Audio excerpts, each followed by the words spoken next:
The acceptance letter trembled between Isabella Santos's calloused fingers as she stood in the marble corridor of Hanyang International School, the morning sun streaming through floor-to-ceiling windows that cost more than her family's annual rent. The golden plaques lining the walls bore names she'd only seen in international newspapers: presidents, CEOs, ambassadors. This was supposed to be her dream come true. Instead, it felt like walking into someone else's life. "Excuse me?" A perfectly manicured student brushed past her, speaking rapid Korean into a phone that probably cost more than Bella's father's funeral. The girl's uniform was identical to Bella's, but somehow looked like haute couture rather than the borrowed costume Bella felt she was wearing. Bella clutched her father's worn leather notebook tighter against her chest, the only piece of home she'd brought to Seoul.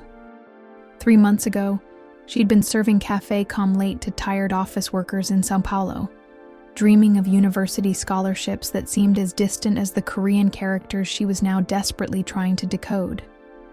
Her Portuguese-Korean dictionary was already falling apart from overuse. "You must be the new scholarship student." The voice belonged to a tall Korean boy with perfectly styled black hair and kind eyes behind wire-rimmed glasses. "I'm Kim Tae-ho, student council treasurer." "Isabella Santos," she managed, her English accented but clear. "From Brazil." Tae-ho's smile widened. "The diplomat's daughter. We've been expecting you. Though," he paused, glancing at her worn sneakers and the way she held her notebook like a shield. "You're not quite what we imagined." The words hit like ice water. Diplomat's daughter. Bella's mouth went dry as the pieces clicked into place. This scholarship, the full ride to Korea's most prestigious international school, the visa that had materialized with impossible speed, the acceptance letter that had arrived addressed simply to Isabella Santos, with no first-name confirmation. It was never meant for her. It was meant for another Isabella Santos. The Isabella Santos whose father worked in Brazilian embassies instead of construction sites. The Isabella Santos who probably spoke 5 languages instead of struggling with her second. The Isabella Santos who belonged in marble corridors instead of concrete apartment blocks. At the corridor's far end, another student appeared. Tall, elegant, carrying a vintage camera like it was an extension of himself. When their eyes met across the impossible distance between her borrowed dreams and his inherited certainty, something electric passed between them. He lifted his camera almost unconsciously, then lowered it, as if recognizing she wasn't meant to be captured yet.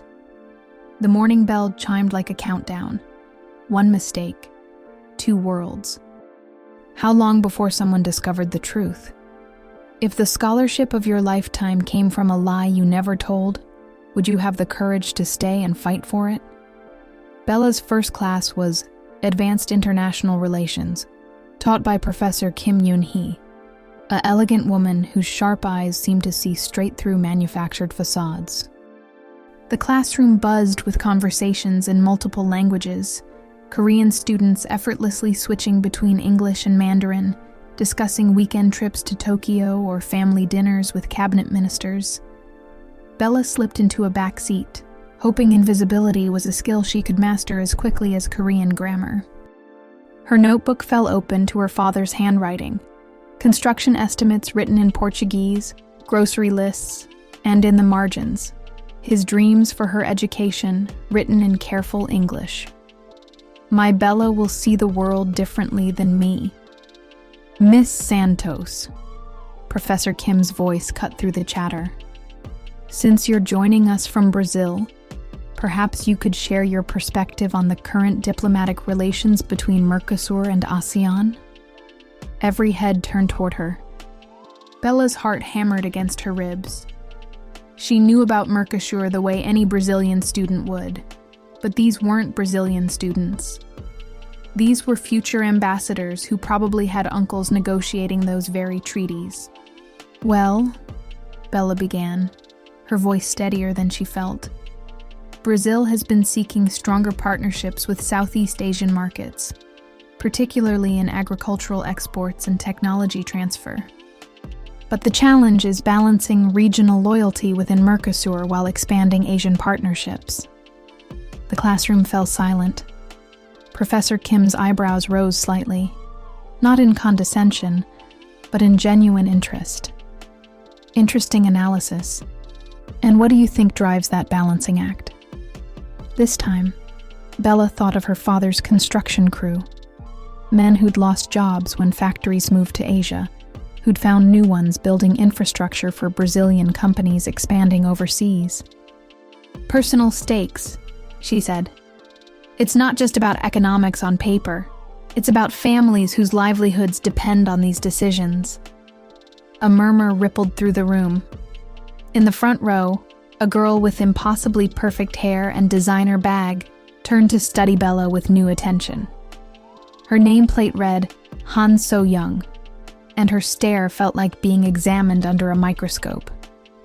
After class, the boy with the camera approached. Up close, he was even more striking. Broad shoulders, a jawline that belonged in magazines, and eyes that seemed to hold secrets. Park Min-jun, he introduced himself, his English tinged with a slight American accent. That was impressive in there. Most students regurgitate textbook answers. I just said what I thought, Bella replied, suddenly conscious of her accent, the way her uniform didn't quite fit, the scuffed edges of her notebook. That's exactly what made it impressive. His smile was warm, genuine. Would you like me to show you around? This place can be overwhelming at first. As they walked through corridors lined with portraits of distinguished alumni, Min-jun pointed out various landmarks. The library named after a former prime minister, the garden where peace treaties had been drafted, the cafeteria where more international deals were made than in most embassy dining rooms. Your father must be proud, Min-jun said as they paused by a window overlooking the cherry blossom courtyard. Diplomatic families usually have such different expectations. Bella's breath caught. My father. Is he stationed here permanently?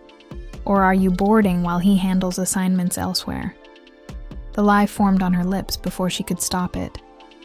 He's traveling frequently. Very busy with regional negotiations. It wasn't entirely false. Her father had traveled between construction sites. He had negotiated with contractors who tried to shortchange his crew. But Min-jun nodded as if it all made perfect sense, and Bella felt the ground shift beneath her feet.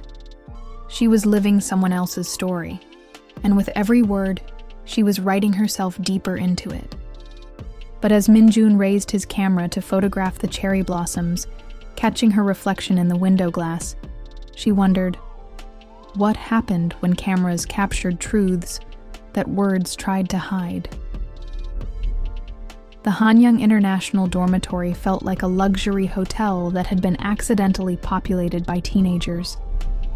Bella's room, assigned through the diplomatic housing program, overlooked the Han River, with furniture that probably cost more than her family's entire apartment in São Paulo. Her roommate was a cheerful Japanese girl named Yuki, whose father ran a tech empire, and who treated designer clothes like most people treated everyday socks. Your luggage is so practical, Yuki observed kindly, helping Bella unpack. Where Yuki had 3 suitcases of carefully curated wardrobe pieces, Bella had one worn duffel bag containing everything she owned. I believe in traveling light, Bella managed, folding her few shirts, all purchased from a discount store in São Paulo, into the designer dresser that probably cost more than her father's monthly salary had been. Smart philosophy. My mother always says material possessions weigh down the soul. Yuki held up a silk scarf worth more than Bella's entire wardrobe. This was a gift from a family friend, the Emperor of Japan's sister, actually. Anyway, wanna grab dinner? The cafeteria here is incredible. They have 5 different cuisines every night. As they walked to dinner, Bella marveled at how casually Yuki dropped mentions of royal connections. In Yuki's world, having dinner with Prime Minister's children was Tuesday. In Bella's world, Tuesday meant double shifts at the cafe to make rent. The cafeteria was a revelation. Crystal chandeliers, marble floors, and food stations that looked like five-star restaurant kitchens. Students lined up with designer trays, discussing weekend plans in multiple languages. Bella heard mentions of family jets, art gallery openings, skiing in Switzerland. "There's Minjun." Yuki waved toward a table by the windows where the boy with the camera sat with Taeho and two other students. "Want to join them?" Before Bella could object, Yuki was already walking over. Minjun looked up as they approached, his face lighting up in a way that made Bella's stomach flutter dangerously. "Isabella, perfect timing. We were just talking about the Cherry Blossom Festival this weekend." "Please, call me Bella," she said, settling into the chair beside him. "Bella," he repeated, as if testing how her name felt on his tongue. "It suits you better. Isabella sounds too formal for someone who brings construction workers into diplomatic theory." Heat crept up Bella's neck. If only he knew how accurate that description was. "The festival is beautiful," added So Young, who had materialized at their table with the silent grace of a cat. Up close, she was even more striking.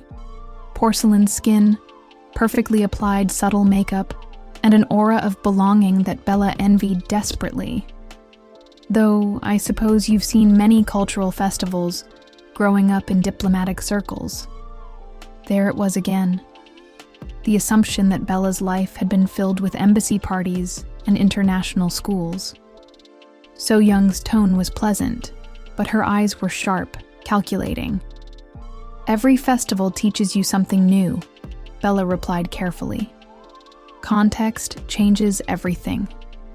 "How philosophical." So Young smiled, but it didn't reach her eyes. "I'd love to hear more about your father's work sometime. Brazilian diplomacy is so fascinating, especially the recent developments in trade negotiations." Bella's heart hammered. She knew nothing about recent Brazilian trade negotiations beyond what any citizen might read in newspapers. "I try not to mix family dinner conversation with school," she managed. "Of course. Family confidentiality is so important in our circles." So Young's smile sharpened slightly. "I completely understand." Minjun, apparently oblivious to the undercurrents, leaned toward Bella. "Would you like to go to the festival together? I'd love to photograph the blossoms, and it might be nice to have someone to explore with." "I'd like that," Bella heard herself say, even as warning bells chimed in her head. Getting closer to Minjun meant more opportunities for her story to unravel. But when he smiled like that, rationality became a foreign concept. Later that night, alone in her room while Yuki video chatted with friends in Tokyo about Fashion Week, Bella opened her father's notebook and stared at his handwriting. She'd been at Hanyang for exactly 1 day, and already she was drowning in lies she'd never meant to tell. "My Bella will see the world differently than me," her father had written. But what happened when seeing the world differently meant living someone else's life entirely? Outside her window, the cherry trees swayed in the spring breeze, their blossoms catching moonlight like secrets waiting to fall. Minjun's family estate in Gangnam felt like a museum where people happened to live. As he sat across from his father's massive oak desk, surrounded by awards, honorary degrees, and photographs of 3 generations of Park family patriarchs, the weight of legacy pressed down like Seoul's humid summer air. Chairman Park Sung-min didn't look up from the documents he was reviewing, his gold cufflinks catching light as he made precise notations in the margins. At 52, he commanded respect through presence alone, every gesture deliberate, every word measured for maximum impact. "The scholarship program audit needs to be thorough," his father said without preamble. There have been irregularities, money changing hands, documents altered, students admitted based on connections rather than merit. Minjun shifted in the leather chair that had hosted conversations about mergers, political campaigns, and family expectations for decades. And you want me to investigate my own classmates? I want you to document truth. Chairman Park finally looked up, his gaze steady and implacable. The Park Family Foundation provides 30% of Hanyang's scholarship funding. Our reputation cannot be tainted by corruption. What kind of irregularities are we talking about? His father slid a folder across the desk. Cases where documentation doesn't match student backgrounds. Where families claim diplomatic status that can't be verified. Where scholarship recipients seem to have no connection to the criteria they supposedly met. Minjun opened the folder, scanning names and photographs. His stomach dropped as he recognized several faces, including one that had been occupying his thoughts since yesterday morning. Isabella Santos, his father noted, watching Minjun's reaction carefully. Brazilian diplomatic family, full scholarship, excellent academic credentials. And yet what? Our contacts in the Brazilian embassy have no record of any Santos family currently stationed in Korea or Southeast Asia. Chairman Park's voice remained neutral, but Minjun detected the steel underneath. Her documentation is flawless, which sometimes indicates the most sophisticated deceptions. Minjun stared at Bella's photograph. The same face that had looked up at him in the cherry blossom courtyard, the same eyes that had held such vulnerability when she'd talked about construction workers and diplomatic theory. You want me to investigate her specifically? I want you to investigate everyone on that list specifically. But yes, Miss Santos presents the most interesting case. Diplomatic immunity makes verification complicated, but if she's fraudulent, she's also the most dangerous to our reputation. And if she's legitimate, then she'll have nothing to hide from a simple background verification. His father's smile was razor sharp. You're uniquely positioned, Minjun. You attend classes with these students. You can observe them naturally, document inconsistencies, gather evidence that an outside investigator never could. Minjun closed the folder, but Bella's image seemed burned into his retinas. Yesterday, she'd looked at him like he might be safe harbor in an overwhelming storm. Today, he was supposed to become the storm itself. What happens to the students who are fraudulent? Immediate expulsion, criminal charges for fraud and immigration violations, deportation. Chairman Park's tone suggested he was discussing routine paperwork rather than destroying lives. The integrity of our educational system depends on swift, decisive action. After leaving his father's study, Minjun drove aimlessly through Seoul's neon-lit streets, his camera bag in the passenger seat like a weight he couldn't escape. Photography had always been his refuge, the one place where he could capture truth without politics or expectations coloring the lens. But now, truth felt like a weapon he was being asked to wield against someone who might already be drowning. He thought about the way Bella had clutched that worn notebook, how her uniform didn't quite fit right, how she'd answered diplomatic questions with the construction worker's daughter's perspective on real-world impact. If she was fraudulent, she was the most authentic fraud he'd ever encountered. His phone buzzed with the text. Looking forward to the Cherry Blossom Festival tomorrow. Thank you for being so welcoming. Bella. Minjun stared at the message until his vision blurred. Tomorrow, he'd been planning to ask her about her father's work, to probe gently for inconsistencies he could document. Instead, he found himself typing, "Thank you for making Hanyang more interesting. See you tomorrow." But as he hit send, Minjun realized he was already choosing sides in a war where neutrality might be the only path to survival. The camera never lies, his photography professor had always said. But what happened when the truth it revealed could destroy the very thing you were learning to love? The Cherry Blossom Festival transformed Hanyang's campus into something from a fairy tale. Pink petals drifted like snow through the afternoon sunlight, creating a dreamlike atmosphere where reality felt negotiable. Students picnicked on designer blankets while traditional Korean musicians played near the pond, and the air smelled of spring flowers mixed with expensive perfume.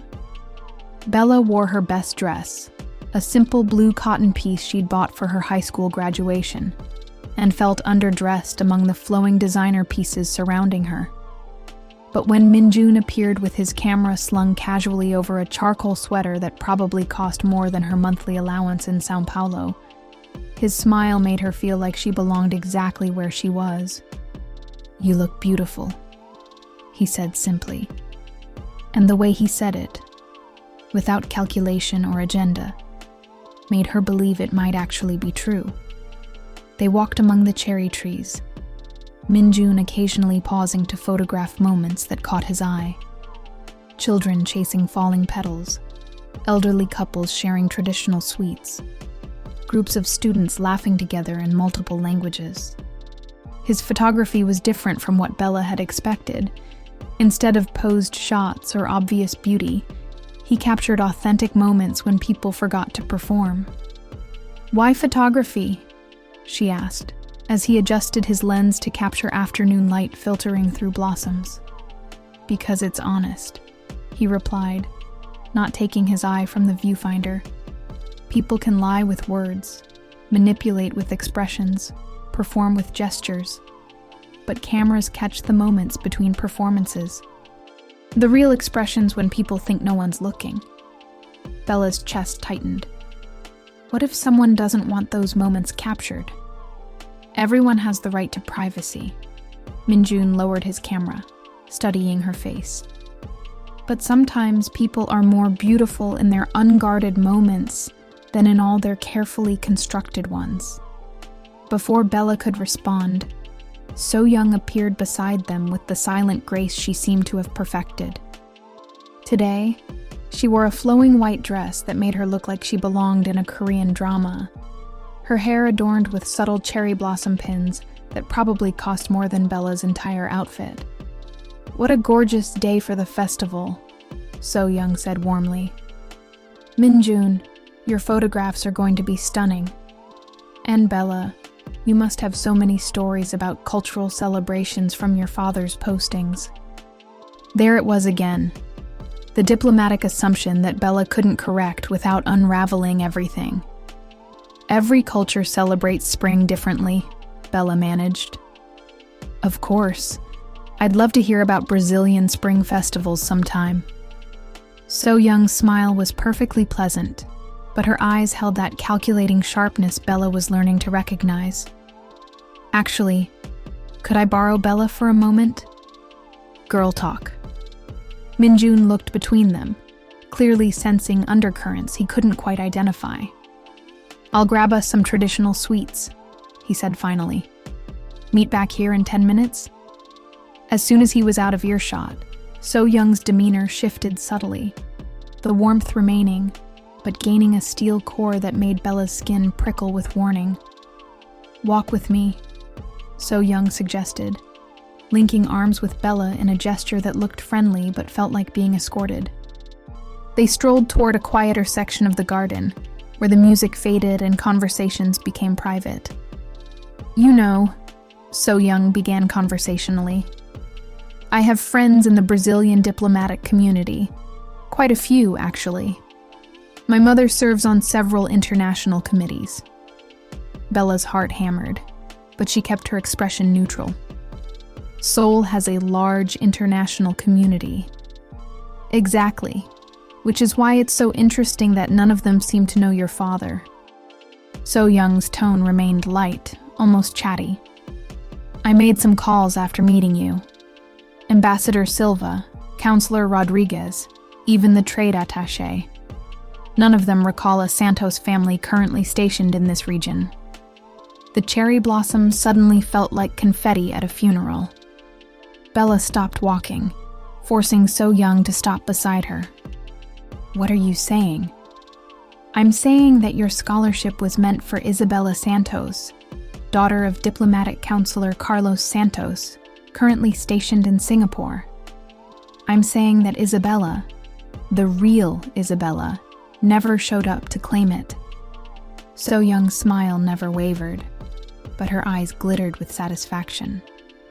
"I'm saying you're living someone else's life, and I know it." Blood roared in Bella's ears. "I don't know what you think you've discovered, but I think I've discovered that you're incredibly brave," So Young interrupted smoothly, "and incredibly foolish, but also incredibly lucky, because I'm not your enemy." "You're not?" "Not at all. In fact, I admire you." So Young gestured toward the festival surrounding them. The designer clothes, casual mentions of family jets, conversations about summer homes in 3 different countries. "Do you know how exhausting it is to be perfect all the time? To never make mistakes because everything you do reflects on your family's political career?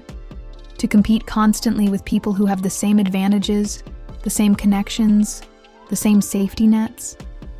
Bella stared at her, completely off balance. "You," So Young continued, "walked into the most elite school in Korea with nothing but intelligence and courage. You're competing with students who've had private tutors since kindergarten, and you're winning. That's extraordinary. Then why are you telling me you know?" So Young's smile sharpened. "Because I'm offering you protection. My family has connections throughout the diplomatic community, the education ministry, the immigration office. One word from my mother, and your documentation becomes unquestionable. One strategic conversation, and your background becomes verified through channels no one would think to double-check. In exchange for what? Friendship," So Young said simply. "Real friendship, not the performance most of our relationships require. You help me remember what it feels like to earn things rather than inherit them. I help you keep what you've earned." In the distance, Bella could see Min-jun returning with a tray of traditional sweets, his camera bouncing slightly as he walked. He looked happy, carefree, like someone who'd never had to choose between safety and authenticity. "Think about it," So Young said, following her gaze. "But don't take too long. Other people are starting to ask questions, and I won't be the only one looking for answers." As So Young glided away, her white dress floating between the cherry trees like a ghost of easier choices, Bella realized she was standing at the crossroads of her entire future. Accept So Young's protection, and live forever in a golden cage built of lies someone else managed. Refuse, and risk losing everything she'd never deserved but desperately earned. But as Min-jun approached with that warm, genuine smile that made her feel like she might actually be worth loving, Bella wondered if there was a third option, one that required more courage than she'd ever had to find. The Academic Excellence Awards ceremony at Hanyang International School was held in the Crystal Ballroom, typically reserved for diplomatic galas and corporate partnerships. Bella sat in the front row, her palms sweating despite the air conditioning, as Dean Morrison read her name for the 3rd time that evening. Isabella Santos, highest marks in advanced international relations, economics, and comparative literature. Please come forward. Applause filled the ballroom as Bella walked toward the stage, acutely aware of every step in her modest black dress, the same one she'd worn to her father's funeral, now her only formal attire. The award itself was a crystal sculpture that probably cost more than her family's monthly grocery budget, engraved with her name in elegant script. From the audience, she caught sight of Min-jun's proud smile, Professor Kim's approving nod, and So Young's calculating expression. But it was the man in the expensive suit, seated in the VIP section, who made her blood run cold. Chairman Park, Min-jun's father, studying her with the intensity of someone evaluating a potential acquisition. Miss Santos, Dean Morrison continued, has demonstrated exceptional analytical thinking and cultural perspective in her first semester. Her essay on economic diplomacy between Latin America and East Asia has been selected for publication in the International Student Review. More applause. More eyes on her. More attention she desperately didn't want. After the ceremony, as students and families mingled over champagne and canapés, Bella found herself surrounded by congratulations she couldn't fully accept and praise that felt like borrowed clothes. "Impressive work," a voice said behind her. She turned to find Chairman Park, his presence commanding even in casual conversation. "Your analysis of trade relationships shows remarkable sophistication for someone your age." "Thank you, sir." Bella's mouth felt dry as sand. "Your father must be very proud. Diplomatic families often produce exceptional students, but your perspective is uniquely insightful." His eyes were sharp, assessing. "I'd love to meet him sometime. Brazilian diplomacy is crucial to several of our family's business interests."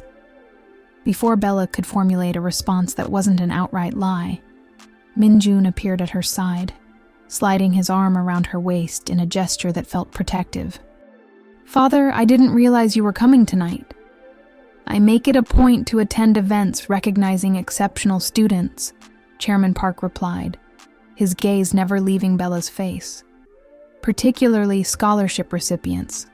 Our foundation takes great pride in supporting deserving young people."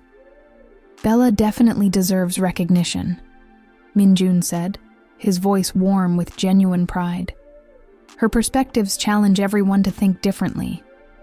"Indeed." Chairman Park smiled, but it didn't reach his eyes.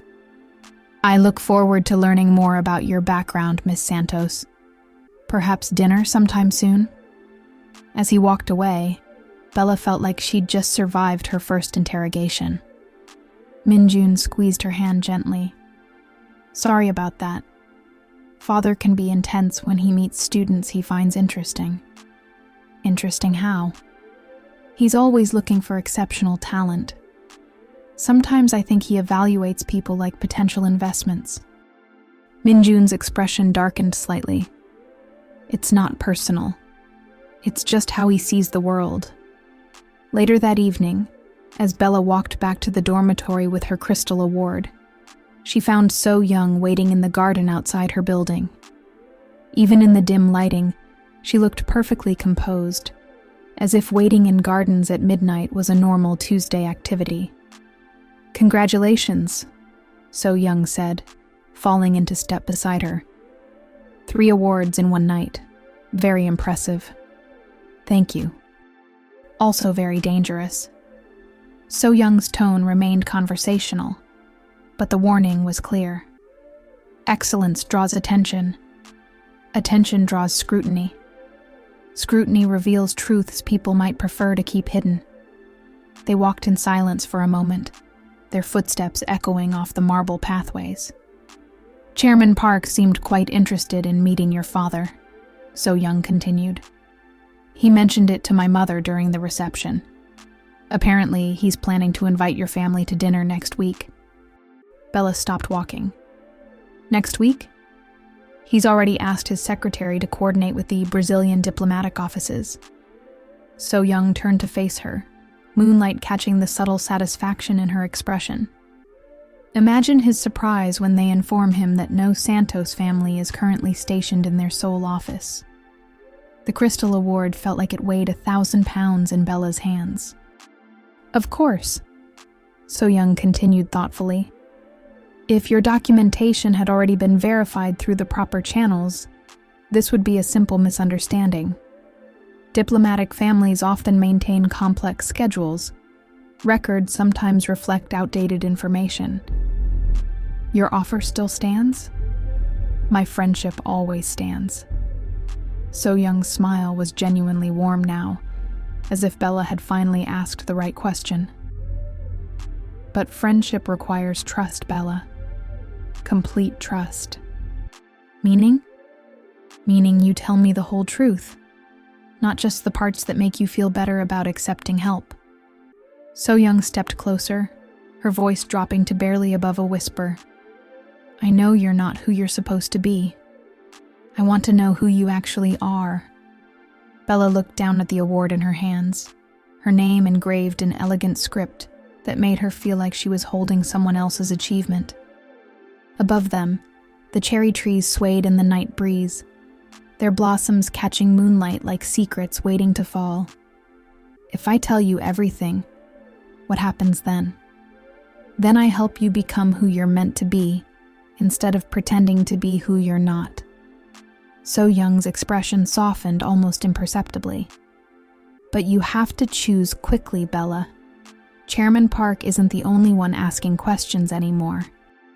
As So-young disappeared into the shadows between the buildings, Bella stood alone in the garden, holding her crystal award and feeling like Alice who just realized she was never meant to be in Wonderland at all.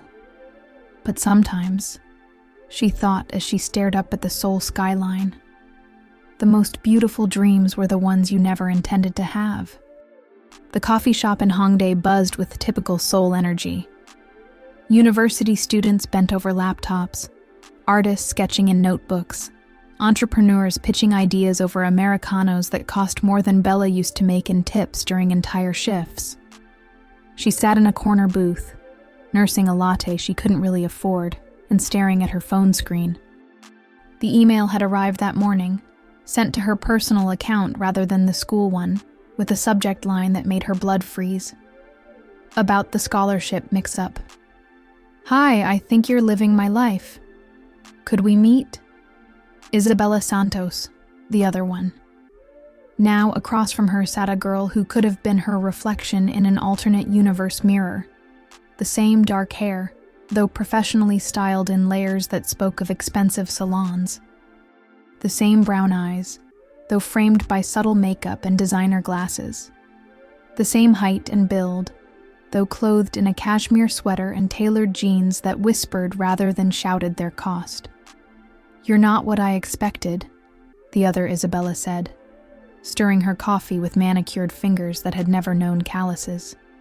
Her English was flawless, tinged with the international school accent that came from growing up in embassies around the world. Neither are you. Bella tried to keep her voice steady. I thought you'd be angrier. About you taking my scholarship? The other Isabella, Isa, she'd introduced herself, smiled ruefully. 6 months ago, I would have been furious. 6 months ago, I was counting down days until I could escape to Seoul and finally have some distance from my family's expectations. What changed? Isa pulled out her phone, scrolling through photos that showed a different version of the privileged life Bella had been pretending to live. Embassy parties, yes, but also the same tired expressions repeated in formal family portraits. Academic achievements displayed like trophies, but no joy in the accomplishments. I realized that every choice in my life had been made for me. Schools selected based on family connections, friends approved by parents, even hobbies chosen for how they'd look on diplomatic resumes. Isa's laugh held no humor. I was supposed to study international relations at Hanyang, then Harvard for graduate school, then slide seamlessly into a diplomatic career following my father's footsteps. That sounds prestigious. It sounds like prison with better furniture. Isa leaned forward, her expression intense. Do you know what I'm doing instead? I'm in art school in Singapore, painting, creating things with my hands for the first time in my life. Living in a tiny apartment, I found myself making friends who don't know or care about my father's position. Bella stared at her, completely off balance. But the scholarship was supposed to be my consolation prize for agreeing to the family plan one more time. Isa's voice hardened. My parents thought Seoul would be a compromise, international enough to satisfy my desire for independence, prestigious enough to satisfy their social requirements. When the acceptance letter arrived, I realized it was just another cage with better bars. So you didn't show up. I ran away instead. Left a note explaining that I was choosing my own path for once in my life. Issa's smile became genuine for the first time since they'd sat down. My parents were furious. The school was confused. The Korean embassy was annoyed. And somehow, you ended up living the life I rejected. Bella felt like the world was tilting off its axis. Then why are you here? Why contact me now? Because I got curious about the girl brave enough to step into someone else's life and make it her own. Issa pulled up another photo on her phone, a screenshot of a news article about the Academic Excellence Awards. There was Bella, accepting her crystal sculpture with an expression of genuine surprise and gratitude. This is you, isn't it? The Isabella Santos who just swept 3 academic honors at Korea's most elite school. Heat crept up Bella's neck. I worked hard for those grades. I'm sure you did. Harder than I ever worked for anything, probably. Issa's tone held no resentment, only curiosity. What I want to know is, what happens now? What do you mean? I mean, Chairman Park's investigators have been asking questions about Santos' family diplomatic credentials. I mean, my parents are finally starting to wonder what happened to their dutiful daughter's academic progress reports. I mean, you're living on borrowed time in a borrowed life, and eventually someone's going to demand the book's balance. Bella's latte had gone cold in her hands. Are you going to expose me? I'm going to offer you a choice. Issa reached into her designer purse, a bag that probably cost more than Bella's entire wardrobe, and pulled out a manila envelope. These are the official documents transferring my scholarship eligibility to you. My parents' signatures, properly notarized. A legal disclaimer stating that I voluntarily relinquished my claim to admission at Hanyang International School. Bella stared at the envelope like it might explode. Why would you do that? Because watching you succeed where I would have failed feels like the best possible ending to this story. Issa's expression was softer now, almost vulnerable. Because you're living proof that merit matters more than birthright. Because you've earned something I was just handed, and you deserve to keep it. But if anyone discovers, the transfer documents are backdated to before the semester began. As far as any investigation will show, the scholarship was always legitimately yours. My parents will be forced to acknowledge that I made my own choice, and you'll be free to make yours. Bella reached for the envelope with trembling fingers. What's the catch? No catch, just a request. Issa's smile turned mischievous. When you graduate, because you will graduate, probably at the top of your class, remember that some of us need to know that choosing courage over comfort is possible. As they left the coffee shop, walking in different directions toward completely different lives, Bella clutched the envelope against her chest like a lifeline. For the first time since arriving in Seoul, she felt like Isabella Santos, not the diplomat's daughter, not the scholarship fraud, but the girl who'd chosen to fight for her dreams instead of accepting the limitations others tried to place on them. But as she walked back toward Hanyang's marble corridors, she realized the hardest part wasn't behind her. It was explaining to Min-jun why she'd been lying to him from the moment they met. The traditional Korean restaurant Min-jun had chosen for dinner was the kind of place where conversations shaped national policy and business deals worth billions were sealed over perfectly grilled bulgogi. Private rooms lined with hanji paper screens provided discretion for diners who needed to discuss matters that couldn't appear in tomorrow's headlines. Bella sat across from him at the low table, trying to appear comfortable in her best blouse.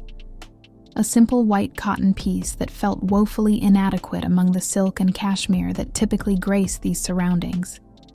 Min-jun looked effortlessly elegant in a navy blazer, his camera set aside for once as he focused entirely on her. "You've been different since the award ceremony," he said, grilling meat with the practiced ease of someone raised on business dinners. "Distracted, like you're carrying something heavy." Bella's chest tightened. The envelope from Isa sat in her dormitory drawer like a loaded gun, containing documents that could legitimize her presence at Hanyang, or, if discovered at the wrong moment, reveal how deeply her deception had run. "It's just overwhelming sometimes," she managed. "The attention, the expectations. I'm not used to being noticed." Minjun paused in his grilling, studying her face with the same intensity he brought to photography. "In my experience, people who aren't used to attention are usually the ones who deserve it most." The irony cut deep. If he only knew how much attention she deserved, from immigration officials, fraud investigators, and whoever was responsible for preventing exactly the kind of identity confusion she'd been living. "Can I ask you something?" Bella said, needing to shift the conversation away from her own secrets. "What would you do if your family expected you to be someone completely different from who you actually are?" Minjun set down his chopsticks, considering the question seriously. "Are we talking hypothetically or personally?" "Both, maybe." "Well, my family expects me to inherit the foundation, expand our business holdings, marry someone who enhances our social position, and produce the next generation of park leaders." His laugh held no humor.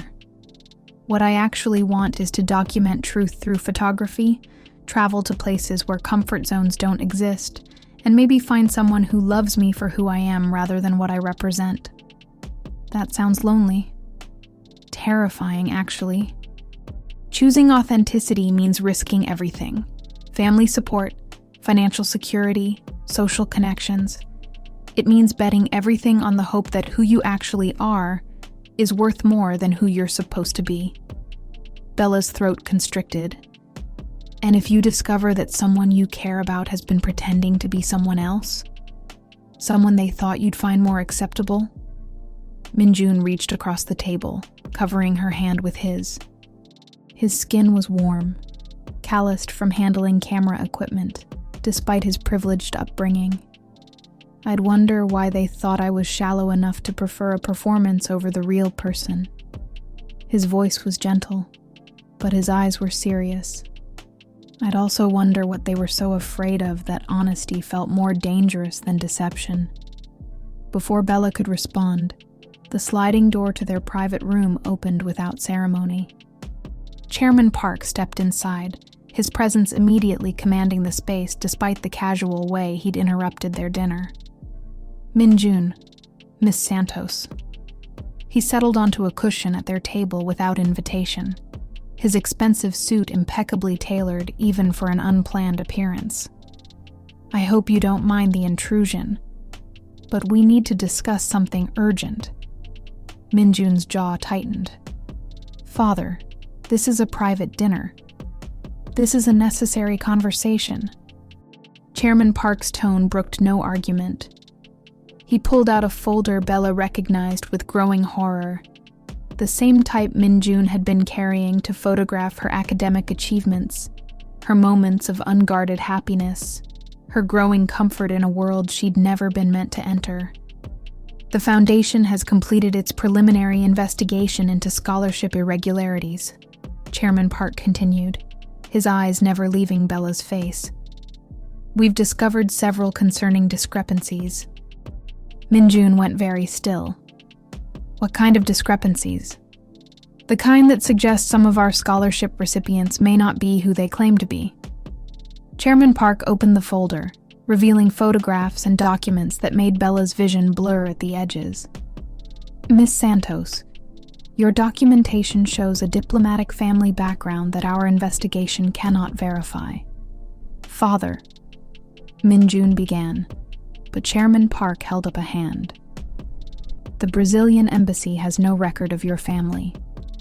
Your scholarship application lists a father currently serving in diplomatic roles that don't exist, Your background verification comes from sources that cannot be contacted or confirmed." His voice remained calm, professional, but Bella heard the steel underneath. Either there's been a significant administrative error, or someone has been living under false pretenses. Minjun turned to look at her, his face pale. Bella? This was the moment.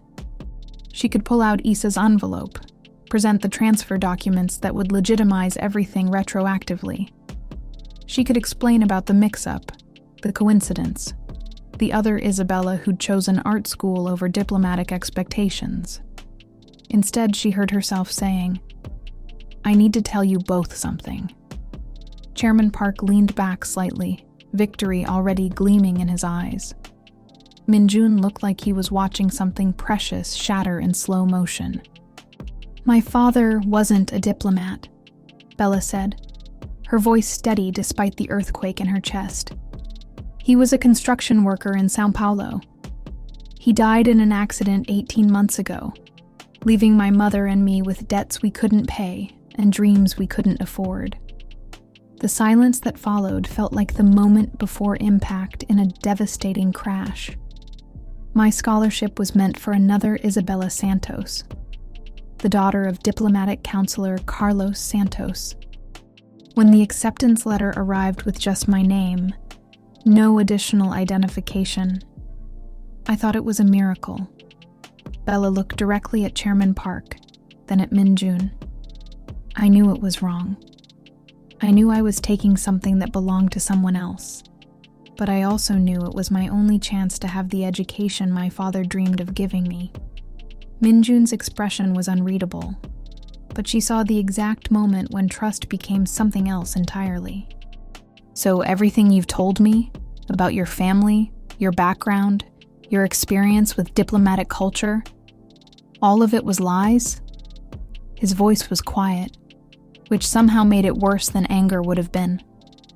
"Not lies. Not exactly." Bella's eyes burned, but she forced herself to maintain eye contact. "I never claimed my father was a diplomat. You assumed, and I let you assume because it was easier than explaining why I didn't belong here." Chairman Park closed the folder with a sharp snap. "Miss Santos, you've committed fraud on multiple levels. Identity theft, visa violations, educational fraud. The consequences include immediate expulsion, criminal charges, and deportation." "I understand. However," he continued, his tone shifting slightly, "your academic performance has been exceptional. Your perspectives, while unconventional, have proven valuable. Under different circumstances, you might have been exactly the kind of student our scholarship program was designed to support." Minjun stared at his father. "What are you saying?" "I'm saying that Miss Santos has 24 hours to voluntarily withdraw from Hanyang International School and return to Brazil. If she does so quietly, without media attention or administrative complications, no charges will be filed." Chairman Park stood, straightening his cufflinks with practiced precision. "It's a generous offer, considering the severity of her deception." After he left, Bella and Minjun sat in silence, the untouched food growing cold between them. Finally, Minjun spoke, his voice carefully controlled. "Were you ever going to tell me the truth?" Bella wanted to explain about Issa's envelope, about the legitimate transfer documents that could change everything. But looking at his face, the hurt, the betrayal, the way he was already pulling away from her, she realized some bridges burned the moment you built them on lies. "I was afraid you'd look at me exactly the way you're looking at me now," she said quietly. Minjun picked up his camera, handling it like a lifeline. "You were right to be afraid." As they left the restaurant separately, walking toward futures that no longer intersected, Bella realized that sometimes the truth was both salvation and destruction, arriving at exactly the moment when either one felt like loss. The story broke at 6 a.m. Seoul time across 3 different news platforms simultaneously, suggesting coordination that made Bella's stomach clench with recognition. She sat in her dormitory room, laptop balanced on her knees, watching her carefully constructed world collapse in real time across social media feeds. Scholarship fraud exposed at elite Korean school ran the headline on Education Daily's website, accompanied by her photograph from the awards ceremony. The article detailed her elaborate deception, complete with quotes from unnamed sources describing her as a cautionary tale about inadequate verification procedures. Her phone buzzed with calls from numbers she didn't recognize. Reporters, probably, though she let them all go to voicemail. Yuki sat on her own bed, scrolling through comments on various news posts with increasingly horrified expressions. They're calling you everything from a criminal mastermind to a victim of systematic inequality, Yuki said, her usually cheerful voice subdued. Some people are defending you. Others are less charitable. Bella closed her laptop, unable to read anymore. The worst part wasn't the public humiliation. It was how quickly the story had been assembled, with details only someone close to the situation could have provided. Timeline specifics, quotes about her academic performance, even mentions of her father's background that she'd shared with very few people. The source had inside access, she said aloud, the realization settling like lead in her stomach. Someone I trusted gave them this information. A knock at the door interrupted her thoughts. Taeho stood in the hallway, his usually neat appearance disheveled, thick-rimmed glasses slightly askew, like he'd been running his hands through his hair. "Are you okay?" he asked, stepping inside without waiting for invitation. "I've been watching the coverage. It's everywhere." "I'm fine." The lie felt automatic now, a reflex developed over months of presenting a version of herself that could survive scrutiny. "You're not fine. No one would be fine after this." Taeho sat beside her on the bed, his presence comforting in its lack of judgment. "Minjun is barely speaking to anyone. Professor Kim looks like she's planning warfare against the administration. And So Young? What about So Young? She's been fielding calls from reporters all morning, giving carefully worded statements about student privacy and the importance of due process." Taeho's expression was troubled. Very diplomatic responses for someone who usually says exactly what she thinks. The implications crystallized like ice in Bella's veins. So Young's offer of protection, her request for complete trust, her detailed knowledge of diplomatic channels and media relationships. The timing of the story's release, precisely 24 hours after Chairman Park's ultimatum. "She orchestrated this," Bella said quietly. "The media coverage, the coordinated articles, probably even the investigation itself. Why would she do that? Because I refused her protection." Bella thought about their conversation in the cherry blossom garden, So Young's smile when she'd explained the golden cage she was offering. She wanted control, and when I wouldn't submit to it, she decided to destroy what she couldn't possess. Her phone buzzed with a text message from an unknown number. "Check your email. A friend." The message in her inbox contained a single attachment, a high-resolution photograph taken with professional equipment, clearly shot from a distance with a telephoto lens. It showed her and Issa in the Hongdae coffee shop, the envelope of transfer documents visible on the table between them. Below the image, a brief message. "Some truths are more powerful than media lies. Use this wisely." Someone who believes in second chances. Bella stared at the photograph, her mind racing. The image quality, the professional composition, the timing. She knew exactly who had taken it. Minjun had been following her investigation, documenting everything as part of his father's audit. But instead of using the evidence to destroy her further, he'd given her ammunition to fight back. "Taeho," she said, turning her laptop screen toward him. How quickly can you get me a meeting with Dean Morrison? Probably within the hour. Why? Because I'm not withdrawing quietly. Bella opened her email program, attaching both the photograph and Issa's transfer documents to a new message. And I'm not letting So Young write the ending to my story.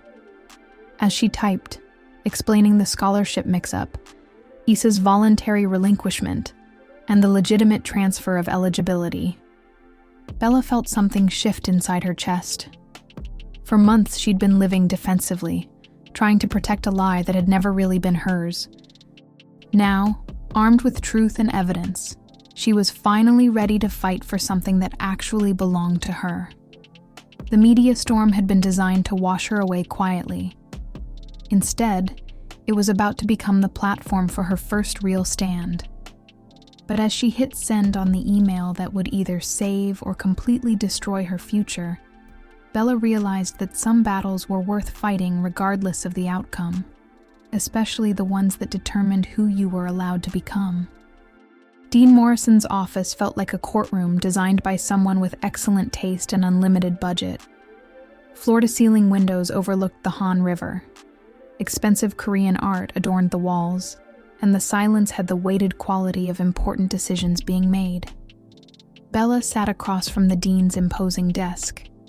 Her printed documents spread between them like evidence in a trial where she was simultaneously plaintiff, defendant, and star witness. These transfer documents appear to be legitimate, Dean Morrison said, reviewing Issa's paperwork through reading glasses that probably cost more than Bella's monthly living expenses. The signatures match our records, the notarization is proper, and the dates precede your enrollment. Yes, ma'am. However, the timing of their presentation is convenient. After months of enrollment under potentially false pretenses, documentation suddenly appears exactly when media attention threatens to expose irregularities. Bella kept her voice steady. The documentation existed before the media coverage. I simply wasn't aware that clarification was necessary until yesterday's meeting with Chairman Park. You weren't aware? Dean Morrison's eyebrow arched skeptically. Miss Santos, you've been living under another person's identity for an entire semester. At what point did you plan to clarify this misunderstanding? The question hung in the air like an accusation. Bella thought about all the moments she could have spoken up. When Min Jun first mentioned diplomatic families, when So Young began probing her background, when Professor Kim's eyes showed she suspected something wasn't quite right. I was afraid, she said simply. I knew I didn't belong here, and I was afraid that honesty would cost me the only real opportunity I'd ever had. And now? Now I'm more afraid of living someone else's life than I am of fighting for my own. Bella leaned forward, her hands steady despite the tremor in her voice. I didn't steal this scholarship, Dean Morrison. The original recipient voluntarily transferred it to me through proper legal channels. I may have made mistakes in how I handled the situation, but my academic performance speaks for itself. Dean Morrison set down the documents, her expression unreadable. The media attention has been significant. Parents are calling, board members are asking questions, and our reputation is at stake. Which is exactly what someone wanted when they leaked this story. Bella pulled out her phone, showing the photograph Min Jun had sent. This meeting with Isabella Santos, the original scholarship recipient, took place 3 days ago. Someone has been watching me, documenting my actions, waiting for the right moment to create maximum damage. You're suggesting this was orchestrated? I'm suggesting that someone saw an opportunity to destroy me when I wouldn't accept their version of protection. Bella thought about So Young's offer in the cherry blossom garden, the golden cage disguised as friendship. And I'm suggesting that Hanyang International School has a choice to make about what kind of institution it wants to be. Dean Morrison walked to the window, her silhouette framed against the Seoul skyline. What kind of choice? Whether merit matters more than politics, whether hard work counts more than birthright, whether you'll let someone weaponize your own systems against students who dare to succeed without permission. The silence stretched between them like a bridge that could either bear weight or collapse entirely. "Miss Santos," Dean Morrison said finally, turning back to face her. "Your academic performance has been exceptional. Your professors speak highly of your analytical thinking and cultural perspectives. Under normal circumstances, you would be exactly the kind of student our scholarship program was designed to support. These aren't normal circumstances. No, they're not." Dean Morrison returned to her desk, picking up Isa's transfer documents one more time. "Which is why I'm going to make a decision that prioritizes educational integrity over public relations." Bella held her breath. "You will remain enrolled at Hanyang International School through the completion of your degree program. Your scholarship status is legitimized by these transfer documents, and your academic standing is secured by your own achievements." Dean Morrison's smile was slight, but genuine. "However, you will also be required to participate in peer mediation sessions to address the interpersonal conflicts that contributed to this situation." Peer mediation? With Miss Han So-young, supervised by Professor Kim. If this conflict originated in personal relationships, it needs to be resolved through honest conversation rather than media warfare. As Bella left the administration building, her legitimacy finally secured through official channels, she felt simultaneously victorious and exhausted. The battle for her place at Hanyang was won, but the war for her relationships, with Minjun, with So-young, with the version of herself she'd been trying to become, was just beginning. Her phone buzzed with a text from an unknown number. "Congratulations on your victory. Some battles are worth fighting, even when they cost everything. Someone who's learning to choose authenticity over safety." She looked up to see Minjun standing by the cherry trees, his camera hanging unused around his neck. For the first time in days, he wasn't photographing moments from a distance. He was waiting to become part of one. But when she walked toward him, she realized that some conversations required more courage than any scholarship fraud or media storm ever could. The Park family estate felt different at night. Shadows transformed familiar luxury into something more intimidating, and the weight of tradition seemed to press down from every ancestral portrait lining the hallways. Bella followed the housekeeper through corridors that whispered of generations of power, deals struck over dinner, and futures decided in private conversations. Chairman Park waited in his study, but he wasn't alone. Minjun sat across from his father's desk, his posture rigid with tension that suggested this meeting hadn't been his idea. When Bella entered, both men stood, Chairman Park with practiced courtesy, Minjun with reluctant politeness that made her chest ache. "Miss Santos," Chairman Park gestured to a chair positioned between them, creating a triangle of complicated relationships. "Thank you for coming." "Thank you for inviting me, sir." Bella kept her voice steady, though being in this room felt like entering the lion's den by choice. "I understand Dean Morrison has accepted your documentation and confirmed your continued enrollment." His tone was neutral, giving nothing away. "Congratulations."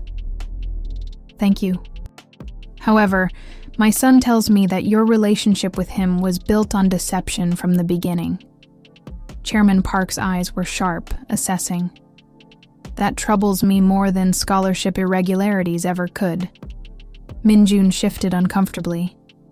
"Father, you don't think honesty matters in relationships that affect our family?" Chairman Park's voice carried the authority of someone accustomed to being obeyed. "You don't think I have the right to understand who my son has been spending time with?" Bella looked between them, seeing the fault lines of a relationship strained by expectations and rebellion. "Sir, if I may." "You may." Chairman Park settled back in his chair, fingers steepled like he was evaluating a business proposal. I'm curious about your perspective on truth and consequences. I lied by omission because I was afraid the truth would cost me everything, Bella said carefully. I was wrong to deceive Minjun, but I was also 19 years old, alone in a foreign country, trying to survive in a world I'd never been prepared for. And now that you've secured your position through proper documentation, Bella met his gaze directly. Now I understand that surviving isn't the same as living authentically. And I understand that Minjun deserved honesty from the beginning, regardless of the consequences to me.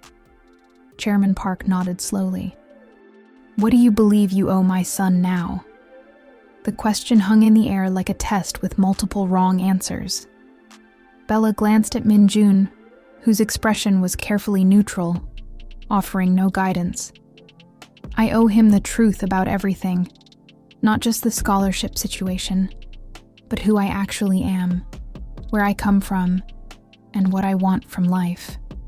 She paused, gathering courage for the hardest part. And I owe him the freedom to decide whether that person is someone he wants in his life. Even if that decision is no, especially if that decision is no. The words tasted like loss, but felt like the first completely honest thing she'd said in months. Love built on lies isn't really love at all. Minjun spoke for the first time since she'd entered the room. And what if someone wanted to build something real, starting from the truth this time? Bella's heart hammered against her ribs. Then I'd say that person deserves to know exactly who they'd be building with. Chairman Park watched this exchange with the careful attention of someone evaluating an investment. Finally, he stood and walked to a cabinet, retrieving a bottle of expensive whiskey and 3 glasses.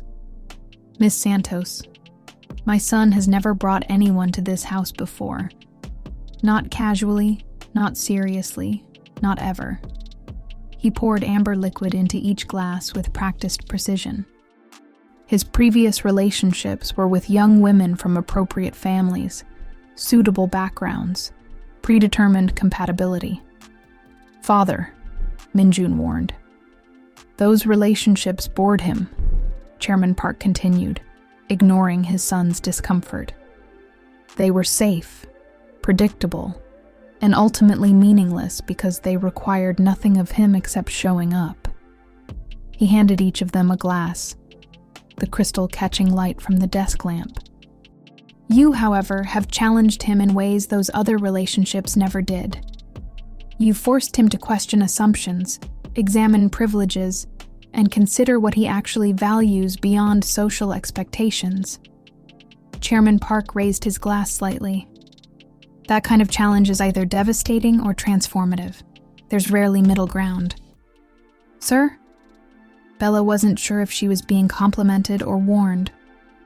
I'm saying that if my son chooses to pursue a relationship with you, the real you, not the diplomatic family version, he'll be choosing difficulty over convenience, growth over comfort, authenticity over social approval.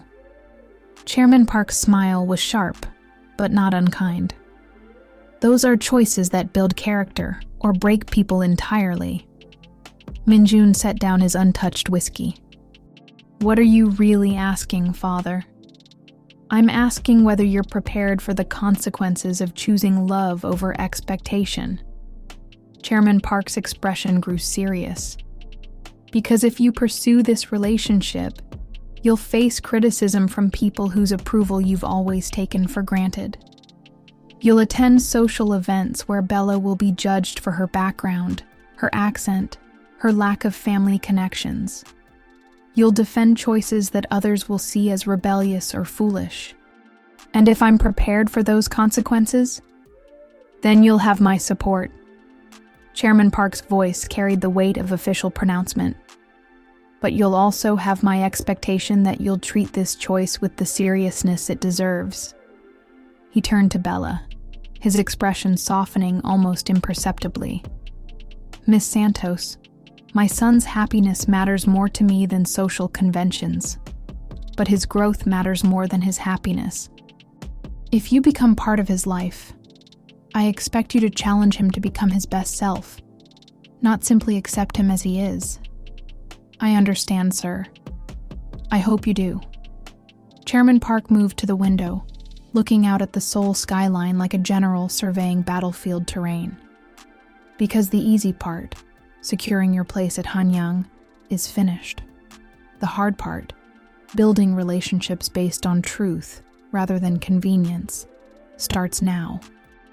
As they left the estate together, walking toward Minjun's car under stars barely visible through Seoul's glow, Bella felt like she'd passed a test she hadn't known she was taking. Your father is, she began. Complicated, Minjun finished. But fair, in his own way. He could have destroyed your academic career permanently if he'd wanted to. Instead, he chose to evaluate my character. He chose to see whether you were worth the complications you'd bring to our family. Minjun stopped walking, turning to face her fully. The question is, are you prepared for those complications? Looking up at him, really looking, without pretense or performance for the first time since they'd met, Bella realized that some complications were worth accepting, especially the ones that led to growth. I'm prepared to find out, she said. But as Minjun's smile transformed his entire face, she wondered if either of them truly understood what they were choosing to build together. The peer mediation session took place in Professor Kim's classroom after hours, when the marble corridors of Hanyang echoed with emptiness and possibility. Bella arrived early, settling into a desk that felt like a witness stand in a courtroom where honesty was both evidence and verdict. Professor Kim arranged 3 chairs in a triangle, creating a space where pretense would have nowhere to hide. So Young entered precisely on time, her usual perfect composure intact, except for the slight tension around her eyes that suggested sleepless nights. She wore a simple black dress that managed to look both elegant and penitential, her usual designer accessories notably absent. Before we begin, Professor Kim said, settling into her own chair with the authority of someone who'd mediated conflicts between future world leaders, I want to establish that this conversation remains confidential. Nothing discussed here will be shared with administrators, parents, or media outlets. Both girls nodded, though they hadn't looked directly at each other since So Young's arrival. So Young, you requested this mediation session. Would you like to begin? So Young's hands were folded precisely in her lap, but Bella noticed the slight tremor that suggested her composure was costing significant effort. I want to apologize to Bella for orchestrating the media coverage of her scholarship situation. Orchestrating how, specifically? I provided information to reporters about her background inconsistencies. I coordinated the timing of the story's release to create maximum pressure. So Young's voice faltered slightly. I used my family's media connections to destroy her reputation when she refused to accept my offer of protection. Professor Kim's expression remained neutral, but Bella caught the slight tightening around her eyes that suggested this confirmation matched her suspicions. Why? Bella asked, speaking directly to So Young for the first time in weeks. You said you admired what I'd accomplished. Why destroy it? So Young finally met her gaze, and for the first time, Bella saw vulnerability beneath the perfect surface. Because I've never had to earn anything in my life, and watching you succeed through merit alone made me realize how empty my achievements actually are. The honesty was so raw that Bella felt her anger wavering despite herself. I've been the perfect daughter, the perfect student, the perfect representation of my family's political brand since I was old enough to understand what expectations meant. So Young's voice grew stronger, as if confession was providing clarity. But perfect isn't the same as real, and real isn't something I've ever been allowed to be. So you decided to destroy something real instead of creating it yourself. I decided to control something, because control was the only power I thought I had. So Young's laugh held no humor. Do you know what it's like to have every aspect of your life managed by other people? Your friends selected for political advantage, your hobbies chosen for photo opportunities, your academic performance expected to reflect family honor rather than personal growth? Bella thought about her own childhood. The financial struggles, the limited opportunities, the way every small achievement had required enormous sacrifice. No, I don't know what that's like. But I know what it's like to have no control at all, and I still didn't try to destroy other people's chances for happiness. You're right. So Young's admission was quiet, but clear. I projected my own frustrations onto your situation, instead of addressing my own problems. I tried to force you into a dynamic where I had power, because I felt powerless everywhere else. Professor Kim leaned forward slightly. So Young, what would taking responsibility for your actions look like now? I've already contacted the reporters I worked with and provided them with the complete story, including the legitimate transfer documents and Bella's academic achievements. So Young reached into her purse, pulling out a tablet that showed several news websites. The narrative is shifting from fraud scandal to inspiring story about merit-based education. Bella scrolled through the headlines. Brazilian students' academic excellence challenges elite school assumptions. When merit matters more than birthright, a scholarship success story. International student proves worth through achievement, not connections. This is... Bella looked up, surprised. What I should have done from the beginning, instead of trying to manipulate the situation for my own psychological needs. So Young's expression was steadier now, as if honesty was providing ground to stand on. I can't undo the damage I caused to your relationship with Min Jun, but I can make sure the public record reflects your actual accomplishments. Why the change of heart? So Young was quiet for a moment, considering the question. Because Tae-ho told me something that made me realize how selfish I'd been. Tae-ho? He said that watching you fight for your place at Hanyang made him realize that some things are worth risking everything for, including authentic relationships with people who challenge you to grow. So Young's smile was soft, almost vulnerable. He said that if I couldn't admire your courage, I should at least stop punishing you for having what I was too afraid to pursue. Bella felt pieces clicking into place. You care about Tae-ho. I've been in love with him for 2 years, but I convinced myself it was impossible because he doesn't fit my family's expectations for my social connections. So Young's laugh was self-deprecating. Watching you risk everything for authenticity made me realize I was choosing fear over happiness. And now? Now I'm learning that some risks are worth taking, even when they require giving up control over outcomes. So Young stood, gathering her composure like armor she was finally choosing to wear differently. I hope you can forgive me eventually, Bella. But more than that, I hope you can show me how to be brave enough to build something real instead of managing something artificial. After So Young left, Bella sat alone with Professor Kim in the quiet classroom, processing the conversation that had shifted her understanding of enemies and allies entirely. People are rarely as simple as their actions suggest, Professor Kim said gently. Sometimes the people who hurt us most are the ones fighting battles we can't see. Does that excuse what she did?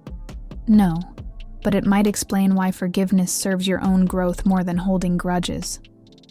Professor Kim's smile was knowing. Besides, you'll need allies if you're planning to navigate the social complexities of dating a Chibol heir while maintaining your own identity. Bella's cheeks warmed. Is it that obvious? Only to someone who's spent 30 years watching students discover that the most meaningful relationships require the most courage to build authentically. As Bella walked back to her dormitory through corridors that no longer felt like foreign territory, she realized that some victories came not from defeating enemies, but from understanding that most conflicts were really about people fighting for the right to be real in a world that rewarded performance. But the hardest conversation, the one with Min-jun about building something genuine from the foundation of truth, was still waiting. The Han River at sunset painted Seoul in shades of gold and possibility, the city skyline reflecting in water that moved like liquid silk toward the yellow sea. Bella stood on the pedestrian bridge, watching couples walk hand in hand along the riverside paths, while vendors sold street food that reminded her of São Paulo's evening markets. She'd been waiting for 20 minutes when Min-jun appeared, his camera bag slung over one shoulder, and an expression of careful neutrality that suggested he'd been rehearsing this conversation as much as she had. "Thank you for meeting me," she said as he joined her at the bridge's center, the space between them precisely measured to avoid accidental contact. "Your text said it was important." "It is." Bella had practiced this speech, but facing him now, seeing the wariness in eyes that used to look at her with warmth, made the rehearsed words feel inadequate. "I want to tell you the complete truth about everything. Not because I have to anymore, but because I want to." Min-jun leaned against the bridge railing, his posture suggesting he was prepared for this conversation to be difficult. "I'm listening. My father's name was Roberto Santos, and he built buildings in São Paulo for 23 years before a construction accident killed him." Bella's voice was steady, each word chosen for accuracy rather than effect. "He never traveled outside Brazil, never spoke languages other than Portuguese, and never owned anything more valuable than the leather notebook I carry to remind me of his dreams for my education." The evening breeze carried the scent of cherry blossoms mixed with urban exhaust, a combination that had become the smell of Seoul in her memory. "My mother cleans office buildings at night and serves coffee during the day to support us both. She's never attended school past 8th grade, but she can recite poetry by Machado de Assis and taught me that intelligence isn't determined by social class." Bella turned to face Min-jun directly. When the scholarship letter arrived addressed to Isabella Santos with no additional identification, we thought it was a miracle. We didn't know about diplomatic families or international school expectations. We just knew it was a chance for something better. Min-jun's expression was unreadable, but he hadn't interrupted or walked away. "I never intended to deceive you specifically," Bella continued. "But when you assumed I came from a diplomatic background, correcting you felt like admitting I didn't belong here. Every day, the lie got bigger and heavier. But I was terrified that honesty would cost me the only real opportunity I'd ever had. And now? What's changed? I learned that opportunities built on lies aren't really opportunities at all. They're prisons that require constant maintenance." Bella's hands gripped the bridge railing, knuckles white with the effort of complete honesty. "I also learned that I'd rather lose something real than keep something artificial." Min-jun was quiet for a long moment, watching the Han River flow beneath them toward the sea. "When I first started photographing people, my professor told me that the most interesting subjects were the ones who forgot they were being watched. The moments when performance stopped and authenticity emerged. Min-jun, you were never more beautiful than when you answered diplomatic theory questions with a construction worker's daughter's perspective on real-world impact," he said, his voice softer now. "You were never more interesting than when you clutched that worn notebook like it contained everything that mattered to you. You were never more yourself than when you stopped trying to be who you thought I wanted." Hope flickered in Bella's chest like a candle in dangerous wind. "But you lied to me for months," Min-jun continued, and the candle wavered. "You let me share things about my family, my struggles with expectations, my dreams of choosing authenticity over obligation, all while maintaining a performance that was the exact opposite of everything I said I valued. You're right. I am right. And I'm also..." Min-jun ran his hand through his hair, a gesture she'd learned indicated internal conflict. I'm also someone who's spent his entire life surrounded by people who perform for my family's benefit. Political allies who pretend friendship, business associates who manufacture compatibility, romantic interests who adapt their personalities to match Park family expectations. Bella waited, afraid to speak and interrupt whatever conclusion he was reaching. Your performance was different because it wasn't designed to manipulate me for personal gain. It was designed to protect yourself from what you saw as inevitable rejection. Minjun's smile was slight, but genuine. That doesn't make the deception acceptable, but it makes it understandable. What does that mean for us? It means we start over. Not pretending the last few months didn't happen, but building something new based on who we actually are, rather than who we thought we were supposed to be. Minjun reached for her hand, his fingers warm against her cold ones. But it also means complete honesty going forward, even when it's uncomfortable or inconvenient, even when it reveals things that don't fit together perfectly, especially then. Minjun's grip tightened slightly. Perfect compatibility is for people who want comfortable relationships. I want a real one. As they walked back toward campus together, Bella felt like she was seeing Seoul clearly for the first time. Not as a foreign city where she was pretending to belong, but as a place where she was choosing to build something authentic. But when they reached Hanyang's gates, Minjun stopped suddenly, his expression growing serious. "There's something I need to tell you too," he said. "About the investigation, about the photographs I took, about why I was really spending time with you initially." Bella's heart sank. After everything they'd just discussed about honesty and new beginnings, was he about to reveal his own deception? "I think," she said carefully, "we both have more truth-telling to do."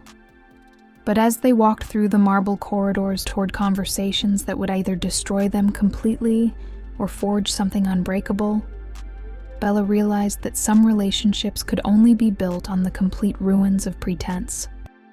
Professor Kim's office felt like a sanctuary designed for difficult conversations. Warm lighting, comfortable chairs, and walls lined with books that suggested wisdom accumulated through decades of guiding students through complicated transitions. Bella sat across from her mentor, the afternoon sunlight streaming through windows that overlooked the garden where cherry blossoms had witnessed her first lie and many subsequent truths. "You've been quiet in class recently," Professor Kim observed, setting aside the papers she'd been grading. "Even more thoughtful than usual, which is saying something. I've been processing everything that's happened."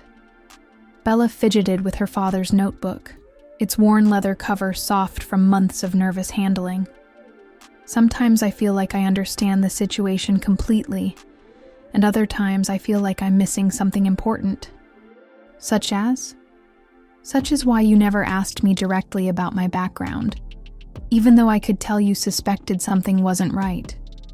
Bella met Professor Kim's eyes, searching for the truth she'd learned to recognize in people's expressions.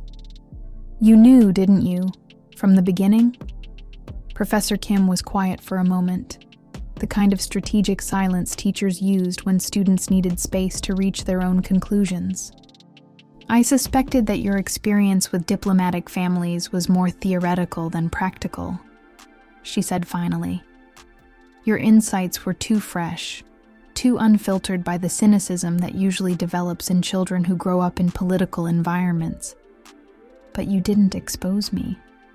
I didn't see the benefit in exposing a student who was clearly working harder than anyone else in the class to understand material she'd never been formally taught." Professor Kim's smile was gentle but serious.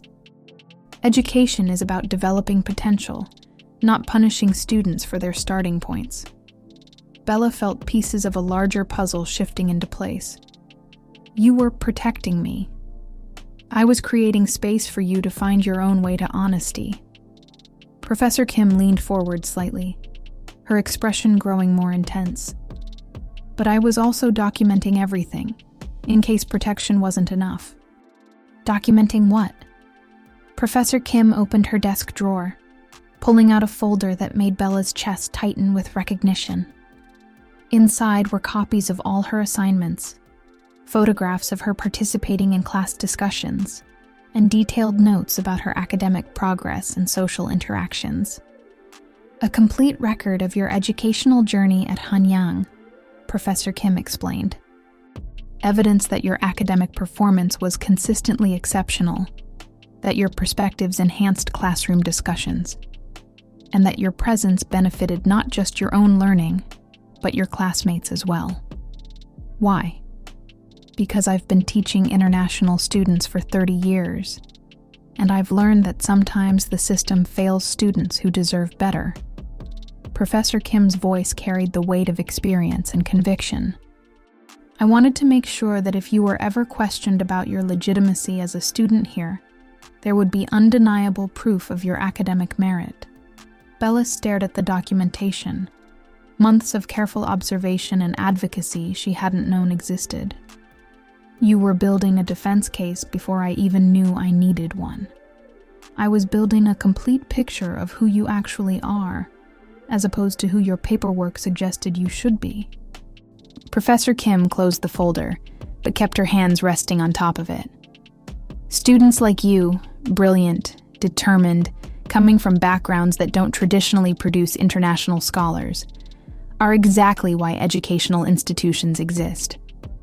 Students like me, students who prove that merit matters more than birthright, that intelligence can emerge from any circumstances, and that diversity of perspective strengthens academic communities. Professor Kim's expression was fierce with protective pride. Students who remind us that education is about transformation, not just credential maintenance. Bella felt tears she'd been holding back for weeks finally beginning to surface. I was so afraid of being discovered as fraud that I never considered I might actually belong here legitimately. Belonging isn't about your family's diplomatic status or your previous educational opportunities, Professor Kim said firmly. Belonging is about what you contribute to the community you're part of. And you, Isabella Santos, have contributed more original thinking and authentic perspective than most students who arrive with impeccable credentials and predetermined expectations. But the media attention, the controversy, will be forgotten within a semester, while your academic achievements will be part of Hanyang's permanent record. Professor Kim's smile became almost mischievous. Besides, some of the most interesting students are the ones who generate controversy by challenging assumptions. As Bella prepared to leave, Professor Kim handed her the folder of documentation. Keep this. Not because you'll need it for legal protection, but because you should remember that your journey here has been witnessed, valued, and celebrated by people who understand what real academic achievement looks like. Walking back to her dormitory, Bella realized that the protection she'd been seeking from so young, safety through managed relationships and controlled narratives, was nothing compared to the protection Professor Kim had provided. Recognition of her authentic worth and documentation of her genuine achievements. But as she passed the garden where Minjun was photographing late afternoon light filtering through cherry blossoms, she wondered if the hardest protection to accept was the kind that asked nothing in return except the courage to keep being real. Her phone buzzed with a text from an unknown number. Some protections come with strings attached, others come with wings. Choose wisely. Someone who's learning the difference. Looking up, she saw Taeho and So-young sitting together on a bench, their conversation animated and genuine in a way that suggested new understanding between them. So-young caught her eye and waved, not the calculated gesture of someone managing relationships, but the simple acknowledgement of someone who'd chosen authenticity over control. Maybe, Bella thought as she waved back, some prisons were only locked from the inside. The Park Foundation's boardroom existed in a rarefied atmosphere where decisions affecting thousands of lives were made over green tea and precisely arranged traditional suites. Floor-to-ceiling windows offered commanding views of Seoul's financial district, while Korean antiques and contemporary art created an environment that whispered of old money adapting to modern power. Bella sat at the massive conference table feeling like Alice at the Mad Hatter's tea party, if the Mad Hatter wore Armani suits and controlled educational institutions. Chairman Park occupied the head of the table with the natural authority of someone accustomed to commanding rooms full of influential people, while Minjun sat stiffly beside him, his usually confident demeanor replaced by careful tension. "Miss Santos," Chairman Park began, his tone carrying the formality of official business. "This meeting concerns your future relationship with my son, and its potential impact on our family's public profile. Sir, recent media attention has created complications. While your academic legitimacy has been established, public perception remains divided." He gestured toward a stack of newspapers and printouts that suggested comprehensive media monitoring. "Some coverage frames you as an inspiring success story. Other coverage focuses on the deceptive methods you initially employed." Minjun's jaw tightened. "Father, we discussed this. We discussed many things. Now we're addressing practical realities." Chairman Park's interruption was smooth but absolute. "Miss Santos? My son's romantic associations become public information by virtue of his position in Korean society. Dating scandals can affect business relationships, political connections, and social standing that took generations to establish." Bella kept her voice steady despite the sinking feeling in her stomach. "What are you asking me to do?" "I'm presenting you with options." Chairman Park opened a leather portfolio, revealing documents that looked ominously official. "Option 1. Accept a full scholarship transfer to any university in the United States or Europe, with additional funding for living expenses in graduate school. Complete your education with excellent opportunities while avoiding the scrutiny that comes with remaining in Korea." The offer was generous enough to take her breath away. Everything she'd dreamed of when she'd first applied for scholarships, multiplied by opportunities she'd never dared imagine. "Option 2, she managed. "Remain at Hanyang and continue your relationship with Minjun, accepting that doing so means becoming a public figure subject to constant media attention, social scrutiny, and political pressure." His expression was neutral, but she caught the subtle emphasis that suggested this was the less preferred choice. "Your background will be repeatedly examined, your family's circumstances will become gossip column material, and every aspect of your relationship will be analyzed for its impact on Park family interests." Minjun leaned forward, his composure finally cracking. "You're trying to buy her off. I'm offering her choices that serve everyone's interests," Chairman Park replied calmly, "including hers. Miss Santos, you're 19 years old with exceptional academic potential. Do you really want to spend your early 20s managing media scrutiny and social politics instead of focusing on your education and career development?" The question hit like a perfectly aimed arrow. Bella thought about her mother, working double shifts in São Paulo to support a daughter whose scholarship had become international news.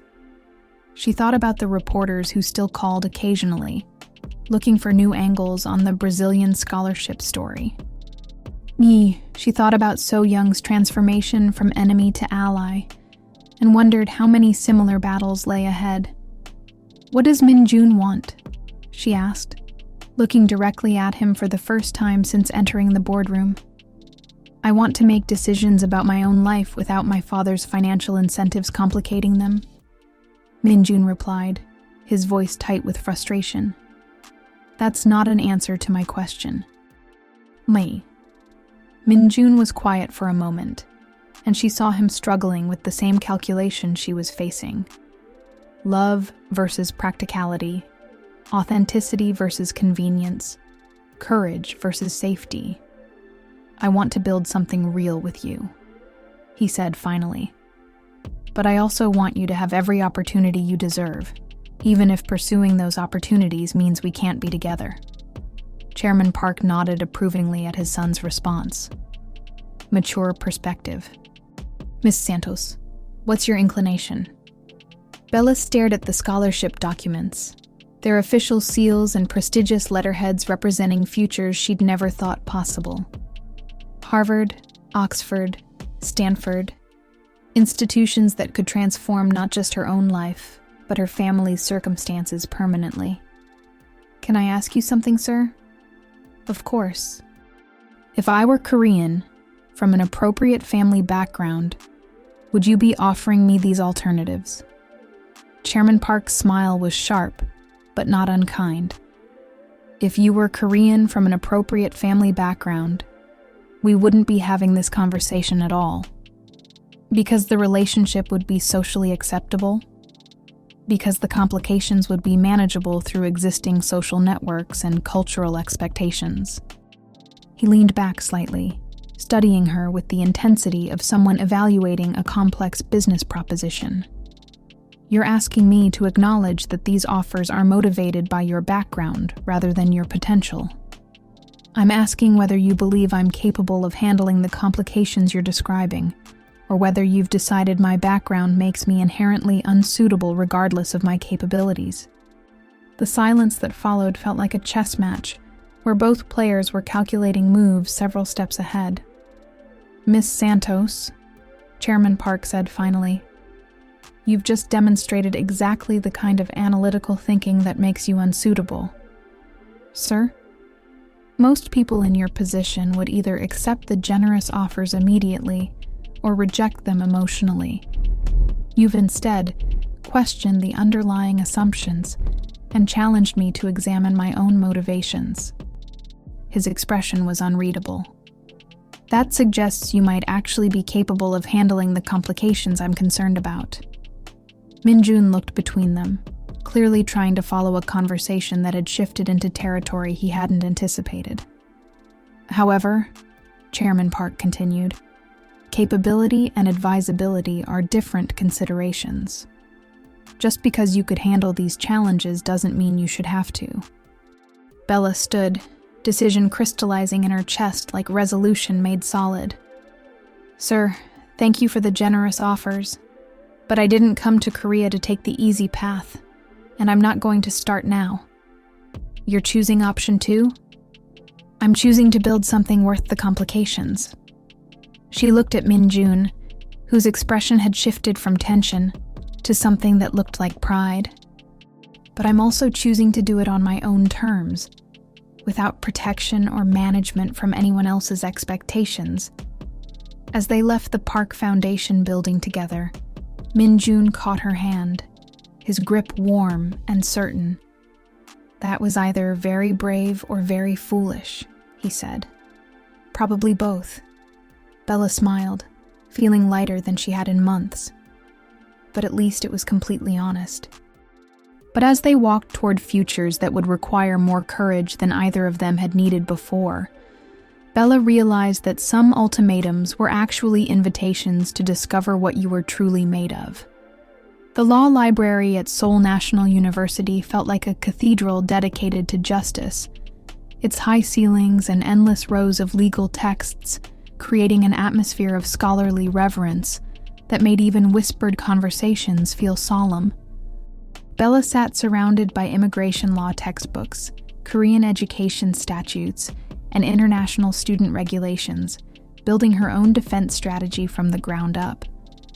"You know," Taeho said, settling into the chair across from her with a thermos of homemade coffee and an armload of additional legal resources, "most people would hire a lawyer for this kind of research."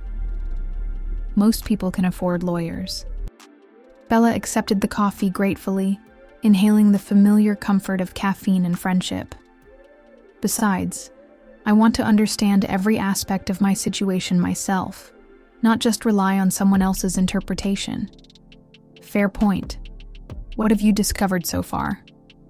Bella gestured toward the organized chaos of notes, photocopied regulations, and highlighted statutes covering their table.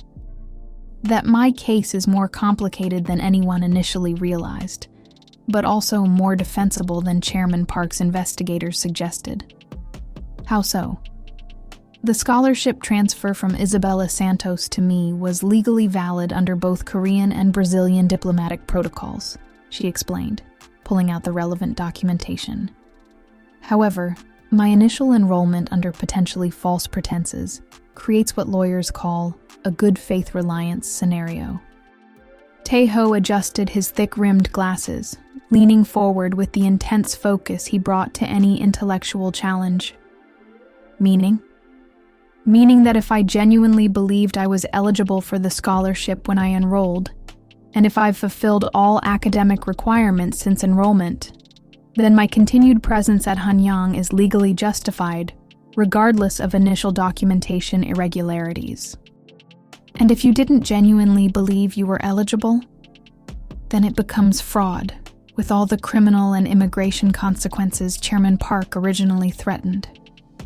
Bella sipped her coffee, tasting determination along with the perfectly balanced brew, which is why I'm building a complete timeline of everything I knew, when I knew it, and what reasonable assumptions I made based on available information. Tae-ho was quiet for a moment, processing the implications.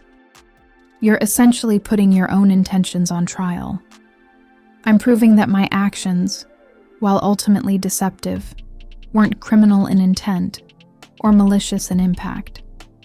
Bella pulled out another folder, this one containing academic records and professor evaluations. I'm also demonstrating that my presence at Hanyang has been beneficial to the academic community, regardless of how I originally gained admission. Professor Kim's documentation? Among other things. Bella opened the folder, revealing months of carefully compiled evidence of her academic achievement and positive community impact. Letters of recommendation from professors, peer evaluations from group projects, evidence of my contributions to classroom discussions and academic publications. Her phone buzzed with a text from Min-jun. Still buried in legal research? Remember that some battles are won through persistence, not just preparation. She showed Tae-ho the message, which made him smile in the knowing way of someone who'd been watching their relationship develop from careful distance. He's been researching too, Tae-ho said. Different kind of research, but related to your situation. What kind of research? The kind that involves challenging his father's assumptions about social expectations and family image management. Tae-ho's expression grew more serious. Min-jun's been documenting media coverage of your situation, analyzing public response patterns, and building a case that authentic relationships actually enhance, rather than damage the Park family's reputation. Bella stared at him. He's been building a PR strategy? He's been proving that courage attracts more respect than conformity, and that the Park family's values are better represented by supporting merit-based achievement than by maintaining exclusive social circles. Before Bella could respond, her phone rang with a call from an unknown number. She almost declined, having learned to avoid reporters and curiosity seekers, but something about the timing felt significant. Isabella Santos? The voice was female, professionally warm, with an accent that suggested international education. Yes? This is Dr. Sarah Chen from the Harvard Kennedy School of Government. I'm calling about your scholarship application. Bella's heart stopped. I'm sorry, what scholarship application? The application submitted on your behalf for our International Leadership and Public Policy Program. Full funding for graduate study, including research opportunities and post-graduation placement assistance. Bella looked at Tae-ho, whose expression suggested he was equally confused. Dr. Chen, I haven't applied to Harvard's Kennedy School. According to our records, your application was submitted by Park Sung-min, chairman of the Park Foundation, with supporting documentation from Hanyang International School and several prominent Korean educators. Dr. Chen's tone remained professional, but Bella detected slight puzzlement. Mr. Park indicated that you were his foundation's most promising scholarship recipient, and that you represented exactly the kind of international leadership potential our program seeks to develop. The pieces clicked into place like a trap closing. Chairman Park's ultimatum hadn't been about forcing her to choose between love and opportunity. It had been about creating an opportunity so attractive that refusing it would seem irrational. Dr. Chen, I appreciate the honor, but I need to research this application more thoroughly before responding. Of course, though I should mention that the application deadline has passed, and this nomination represents an exceptional circumstance. We'll need a response within 48 hours to maintain your candidacy. After ending the call, Bella sat in the law library's reverent silence, surrounded by legal texts that suddenly felt inadequate for the complexity of her situation. He's still trying to manage the outcome, she said finally. Or, Taeho suggested carefully, he's creating options that allow everyone to save face while making their own choices. What do you mean? I mean that if you accept Harvard's offer, you leave Korea having achieved something extraordinary, with opportunities that validate your academic worth completely. Min-jun isn't forced to choose between family loyalty and personal happiness, and Chairman Park demonstrates his support for educational merit rather than social exclusion. Bella looked down at her carefully organized legal research, months of work that could be rendered irrelevant by a single phone call to Cambridge. And if I refuse?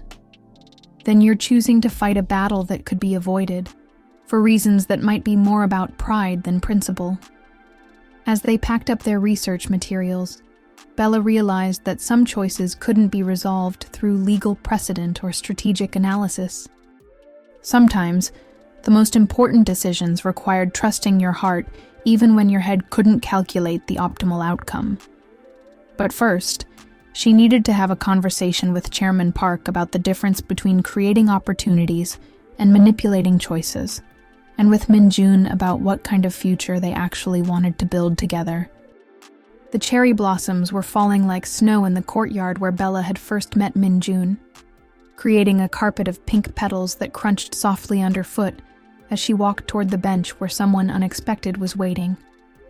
The real Isabella Santos, Isa, sat with her paint-stained fingers wrapped around a coffee cup, her artist's clothes a studied contrast to the designer uniforms surrounding her. I got your message, Bella said, settling beside her doppelganger with the surreal sensation of sitting next to an alternate version of herself. I didn't expect to see you again. I didn't expect to be here, Isa replied, her voice carrying tension that hadn't been present during their first meeting in Hongdae. But my parents are flying in from Singapore tomorrow and there are complications. What kind of complications? Isa pulled out her phone, showing a series of increasingly frantic messages from her father. The texts ranged from diplomatic courtesy to parental panic, with subject lines like Harvard opportunity and family discussion required. Apparently, Chairman Park contacted my father directly about your scholarship situation and your Harvard nomination. Isa's expression was troubled. My parents think I've been secretly coordinating with you to manipulate their connections for educational advancement. Bella's stomach dropped. They think we planned this together? They think I rejected my Hanyang scholarship specifically so you could take my place, and that now I'm trying to leverage their diplomatic relationships to secure your admission to Harvard. Isa's laugh held no humor. Which would actually be brilliant if it were true, but is completely terrifying since it's not. What do they want? A family meeting tomorrow morning. My parents, me, you, Chairman Park, and Min-jun. They want to clarify the situation and establish appropriate boundaries between our families. Isa made air quotes with paint-stained fingers. Diplomatics speak for determining whether this is an innocent coincidence or a calculated manipulation that requires formal response. Bella watched cherry blossoms drift past the window, each petal reminding her of time running out on decisions she'd been postponing. And if they decide it's manipulation, then my father files formal complaints with Korean immigration authorities, the Brazilian embassy, and Hanyang's administration, and I'm back to following predetermined paths because I've proven I can't be trusted with independence. Issa, I'm so sorry. I never intended. I know you didn't. That's what makes this situation so complex. Issa turned to face her directly. You didn't ask for any of this, but you're the one dealing with the consequences while I've been painting in Singapore and pretending my family's expectations couldn't follow me there. They sat in comfortable silence for a moment, two girls whose lives had become entangled through circumstances neither had chosen or fully controlled. What if we told them the complete truth? Bella asked. Everything, from the beginning. The original mix-up, your decision to pursue art school, the legitimate scholarship transfer, my initial deception, the media coverage, all of it. The complete truth includes admitting that I've been lying to my parents about my whereabouts and activities for months. Issa's expression was wry. Diplomatic families don't handle deception well, even when it's motivated by the desire for authentic self-expression. But they also don't handle public embarrassment well, and this situation is going to become public regardless of how we handle it. Issa considered this, her artist's mind clearly working through possibilities and outcomes. You're suggesting we control the narrative by making it about family dynamics and educational policy, rather than fraud and manipulation. I'm suggesting we tell the truth and let the adults decide how to handle the political implications. Bella pulled out her own phone, showing the Harvard acceptance email she'd been avoiding for 2 days. I'm also suggesting that some decisions are too important to make based on other people's expectations. Are you going to accept Harvard? I don't know. 3 months ago, it would have been an impossible dream. Now it feels like a golden cage disguised as an opportunity. Bella looked around the courtyard where she'd fallen in love, earned her first academic recognition, and learned that belonging was something you created rather than inherited. What about you? Are you going to keep painting? If I can find a way to do it without destroying my relationship with my parents entirely. Issa's smile was tentative but genuine. Maybe some battles are worth fighting, even when they disappoint people you love. As they prepared to leave, Issa to return to her hotel and prepare for tomorrow's diplomatic summit, Bella to find Min-jun and discuss decisions that would affect both their futures. Issa caught her arm gently. Whatever happens tomorrow, thank you for living the life I was too afraid to choose, she said. Watching you fight for authenticity gave me permission to pursue my own. Thank you for giving me the legal right to be here, Bella replied. Without your scholarship transfer, none of this would have been possible. Walking back toward the dormitory, Bella realized that some stories were too complex for simple endings, that the most meaningful conclusions required multiple people choosing courage over comfort, authenticity over expectation, and growth over safety. But first, she needed to call her mother in São Paulo and explain why international diplomats were asking questions about her daughter's educational achievements. Some conversations, she thought as she dialed the familiar number, required more courage than any scholarship fraud or media storm ever could. The Brazilian embassy in Seoul resembled a modernist interpretation of colonial architecture, its clean lines and contemporary art creating an atmosphere that was simultaneously formal and welcoming. Bella sat in the conference room at a polished table that reflected morning sunlight streaming through floor-to-ceiling windows, surrounded by adults whose decisions would determine her immediate future. Diplomatic counselor Carlos Santos commanded the head of the table with the natural authority of someone accustomed to international negotiations, his resemblance to Issa evident in their shared sharp intelligence and careful word choice. Beside him sat his wife, Dr. Maria Santos, whose physician's training showed in her analytical approach to examining the documents spread before them. Chairman Park occupied the opposite end of the table, flanked by Min-jun and a legal advisor whose presence suggested the Park family was taking this meeting very seriously. Issa sat beside her parents, her artist's clothes a deliberate choice that announced her refusal to perform diplomatic daughter today.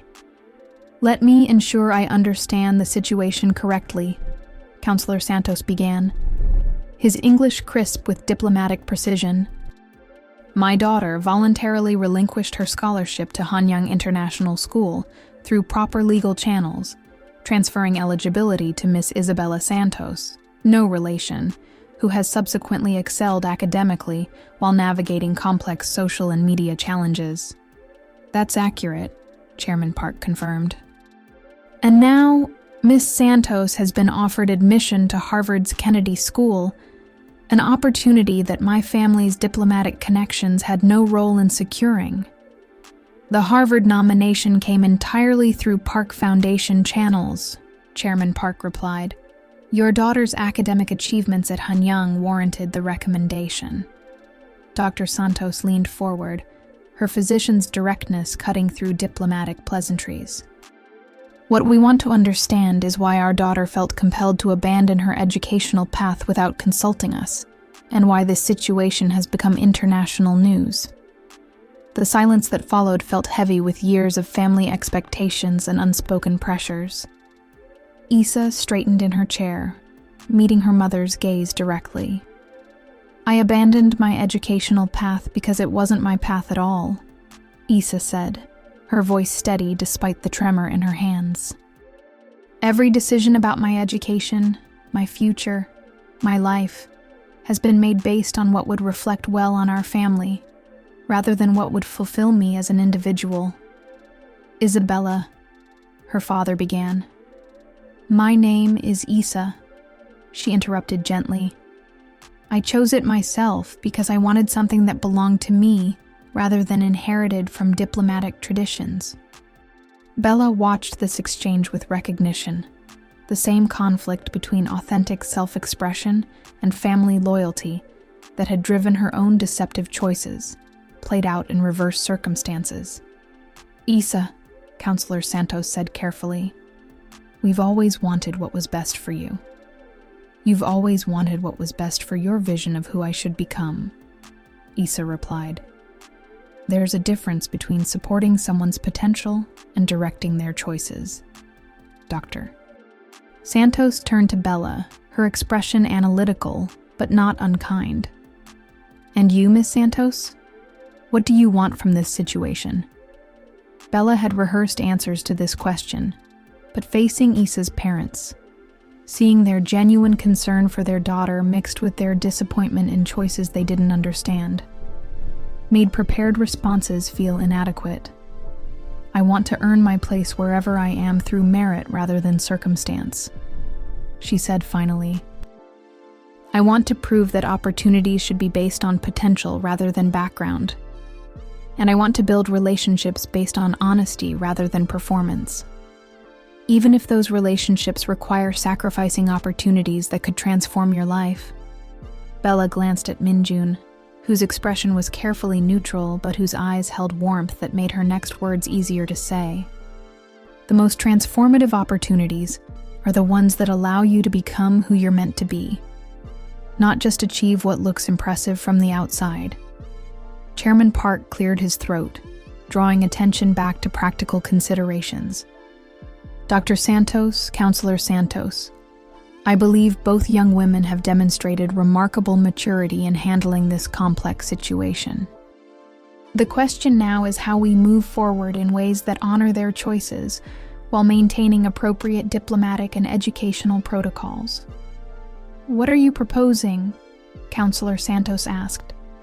"I'm proposing that we recognize Issa's artistic pursuits in Singapore as a legitimate educational choice worthy of family support, and that we acknowledge Isabella's academic achievements at Hanyang as evidence that merit-based scholarship programs can succeed regardless of students' backgrounds." Dr. Santos looked between her daughter and Bella, her expression thoughtful. "You're suggesting we publicly support both paths?" "I'm suggesting we demonstrate that successful families are defined by their ability to nurture individual potential, rather than enforce conformity to predetermined expectations." Issa reached across the table, taking her mother's hand. "I don't want to embarrass our family, mine. I just want to create art that means something, even if it doesn't advance diplomatic careers or social connections." "And I," Bella added, looking directly at Chairman Park, "want to accept challenges that require growing into the person I'm capable of becoming, even if that means choosing difficulty over convenience." The adults exchanged looks that spoke of complex calculations beyond academic or artistic considerations, political implications, social expectations, family legacies that stretched back generations. Finally, Counselor Santos smiled for the first time since the meeting began. "I think," he said, "we have 2 daughters who've taught us something about courage that we'd forgotten in all our careful planning." "What's that?" Dr. Santos asked.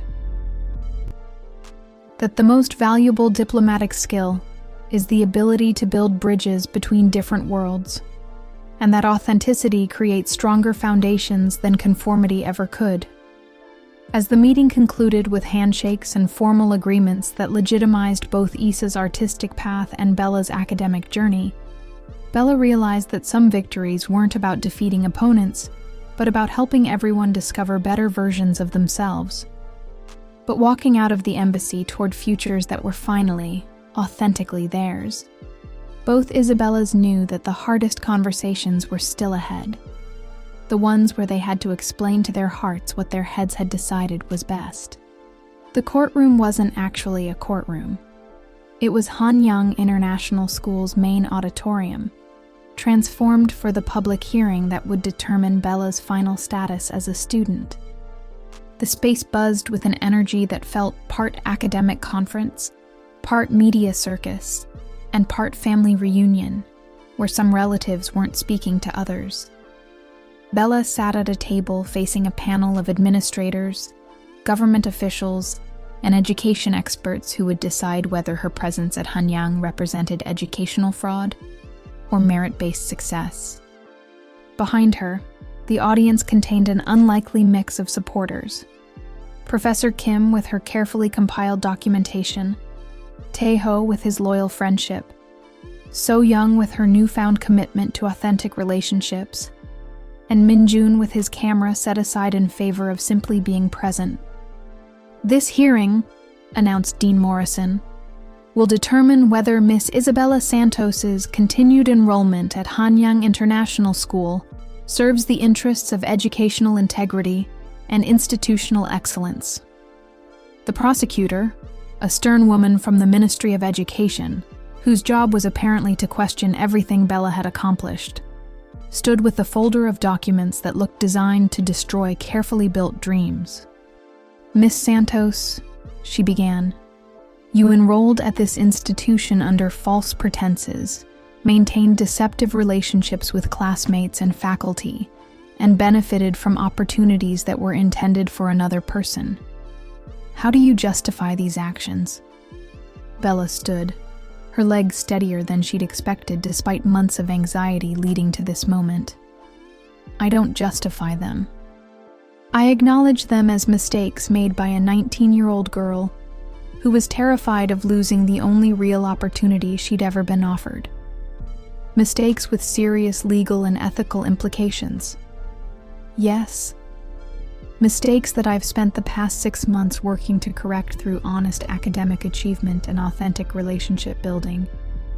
Bella gestured toward the evidence Professor Kim had compiled. "My academic performance speaks to my qualifications.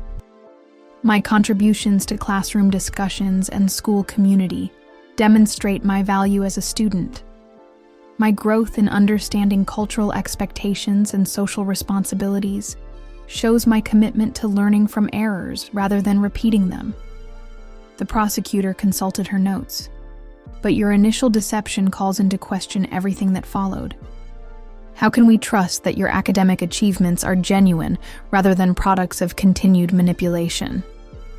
Professor Kim stood from the audience. May I address that question? Dean Morrison nodded permission. I've been teaching international students for 30 years, Professor Kim said, her voice carrying the authority of expertise and experience. In that time, I've encountered students who succeed through privilege, students who succeed through preparation, and students who succeed through pure determination. Miss Santos belongs to the third category. How can you be certain? Because students who succeed through determination ask different questions, contribute different perspectives, and demonstrate different growth patterns than students who succeed through other advantages. Professor Kim's expression was fierce with protective pride. Miss Santos has consistently provided insights that reflect real-world experience rather than theoretical knowledge, cultural authenticity rather than performed sophistication, and intellectual curiosity rather than grade-focused compliance. The prosecutor turned back to Bella. Miss Santos, if you're granted continued enrollment, how do we know you won't repeat deceptive behaviors when facing future challenges? Before Bella could answer, Min-jun stood from the audience. May I speak to that question? Mr. Park, this isn't a character reference hearing. With respect, Min-jun interrupted. Character is exactly what's being evaluated here. He looked directly at Bella, his expression warm with something that looked like pride mixed with love.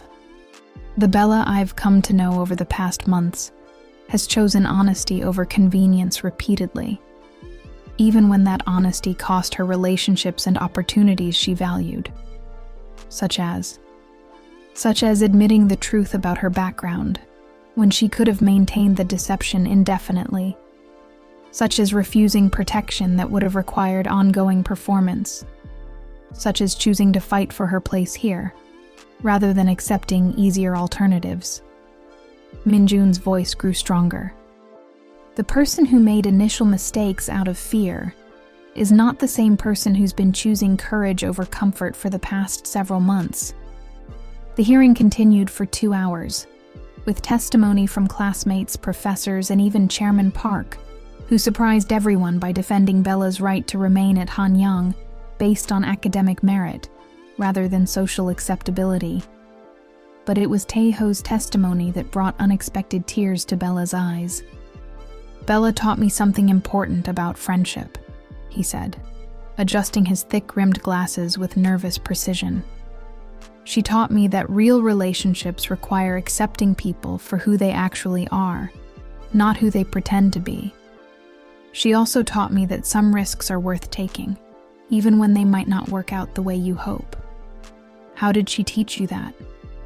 By being brave enough to tell the truth when lying would have been easier. By fighting for what she'd earned instead of accepting what was offered. By showing me that authenticity is worth more than safety, even when authenticity is terrifying. The panel deliberated for 30 minutes that felt like 30 hours. When Dean Morrison finally stood to announce their decision, the auditorium fell silent with the weight of futures hanging in balance. After careful consideration of testimony and evidence, this panel has determined that Miss Isabella Santos's continued enrollment at Hanyang International School serves both educational excellence and institutional integrity. Dean Morrison's smile was subtle but genuine. However, this decision comes with conditions. Bella's heart hammered against her ribs. Miss Santos will complete an additional semester of cultural integration coursework, will participate in peer mentorship programs for incoming international students, and will contribute to a research project examining best practices for merit-based scholarship administration. Dean Morrison's expression grew warmer. These conditions are designed not as punishment, but as opportunities to transform your unique experience into resources that benefit future students facing similar challenges. As the auditorium erupted in applause and relief, Bella felt like she was finally breathing after months of holding her breath. But more than relief, she felt something she hadn't expected. Gratitude for a system that had chosen growth over punishment, inclusion over exclusion, and merit over politics. Walking out of the hearing surrounded by friends who'd chosen to support her when supporting her required courage, Bella realized that some battles were worth fighting, not because victory was guaranteed, but because the fight itself revealed who you were capable of becoming. But the most important conversation, the one with Minjun about what they wanted to build together now that the external conflicts were resolved, was still waiting. The cherry blossoms had given way to summer green when Bella found herself standing once again in the marble corridor where everything had begun, holding papers that could change her life. But this time, instead of trembling with fear over a scholarship letter she'd never deserved, she held acceptance documents she'd earned through months of academic excellence, personal growth, and hard-won authenticity. The Harvard Kennedy School acceptance letter felt solid in her hands, its prestigious letterhead and generous funding package representing opportunities that would have been impossible dreams just a year ago. Beside it, Hanyang International School's official confirmation of her continued enrollment and scholarship status reminded her of the community she'd fought to join and learn to call home. Two paths, both legitimate now, both earned rather than inherited or stolen. Minjun approached from the direction of the cherry tree courtyard, his camera bag absent for once, his expression carrying the careful neutrality that suggested important conversations ahead. Over the past weeks, since the public hearing that secured her place at Hanyang, they'd been rebuilding their relationship on foundations of complete honesty, a process that was simultaneously harder and more rewarding than the deceptive simplicity of their earlier connection. "Have you decided?" he asked, settling beside her on the marble bench that had witnessed so many of their crucial conversations. "I've been thinking about what my father would want," Bella said, looking down at his worn leather notebook that no longer felt like her only anchor in an uncertain world. He dreamed of me getting an education that would open doors he'd never been able to walk through. Harvard would certainly do that. Harvard would give me access to power structures and political networks that could transform not just my life, but my family's circumstances, maybe even educational opportunities for kids like me back in São Paulo. Bella traced her father's handwriting with one finger, remembering the dreams he'd written in margins between construction estimates. It's everything he worked toward, everything he hoped education could provide. Minjun was quiet, waiting for the rest of her thoughts to emerge. "But," Bella continued, "I've also been thinking about what I actually want, separate from what I should want, or what would make the best story, or what would prove the most points about merit and opportunity." "And what do you actually want?" Bella looked around the corridor that had once felt foreign and intimidating, but now felt like home. The marble floors that had witnessed her first lies and her eventual truths, the windows that had framed her falling in love with both soul and authenticity, the walls that had heard her learn to speak with her own voice, rather than the one she thought others wanted to hear. "I want to finish what I started here," she said. "I want to complete my degree at Hanyang, not because it's the easier choice, or because I'm afraid of new challenges, but because this is where I learned who I actually am. This is where I discovered that belonging isn't about meeting other people's expectations. It's about contributing authentically to communities that value your genuine self. Even though Harvard represents opportunities you might never have again, Harvard will exist next year, and the year after that. But this moment, this community, this relationship we're building, this version of myself that I'm still discovering, this is happening now, and I don't want to trade it for future possibilities that might not fit who I'm becoming." Minjun's smile started slowly, then transformed his entire face. "You're choosing us. I'm choosing authenticity over opportunity," Bella corrected gently. "I'm choosing to build something real in the place where I learned what real actually means." The fact that us is part of that choice makes it sweeter, but it's not the whole reason. What about your family? Your mother's working double shifts to support dreams that Harvard could fulfill immediately. Bella pulled out her phone, showing him photos from a video call with her mother the night before. In the images, her mother stood in their small São Paulo apartment, but her expression was radiant with pride that had nothing to do with prestigious university names or financial calculations. My mother said something that surprised me, Bella said. She said that watching me fight for my place at Hanyang taught her that success isn't about escaping where you come from. It's about carrying the best of where you come from into wherever you're going. Meaning? Meaning she'd rather have a daughter who chooses courage over convenience than one who accepts the most impressive-sounding opportunity, regardless of whether it fits her actual values and goals. Bella's voice grew stronger with conviction. She said my father didn't work construction jobs, so I could become someone else entirely. He worked them, so I could become the best version of myself. They sat in comfortable silence for a moment, watching late afternoon sunlight stream through the corridor's massive windows, painting everything in shades of gold and possibility. So what happens now? Minjun asked. Now I write a very gracious letter to Harvard, thanking them for the honor and requesting consideration for future graduate programs after I complete my undergraduate degree. Bella folded the acceptance letter carefully, treating it with respect even as she chose a different path. Now I register for fall semester classes at Hanyang. Now I start the cultural integration coursework and peer mentorship program that Dean Morrison assigned. Now we figure out how to build a relationship based on choosing each other every day, instead of just falling into circumstances that threw us together. Now, we learn whether what we have is strong enough to survive the ordinary challenges of people growing into themselves while staying connected to each other. Minjun reached for her hand, his fingers intertwining with hers in a gesture that felt both familiar and completely new. Are you afraid? Terrified, Bella admitted. But the good kind of terrified. The kind that means you're doing something worth the risk.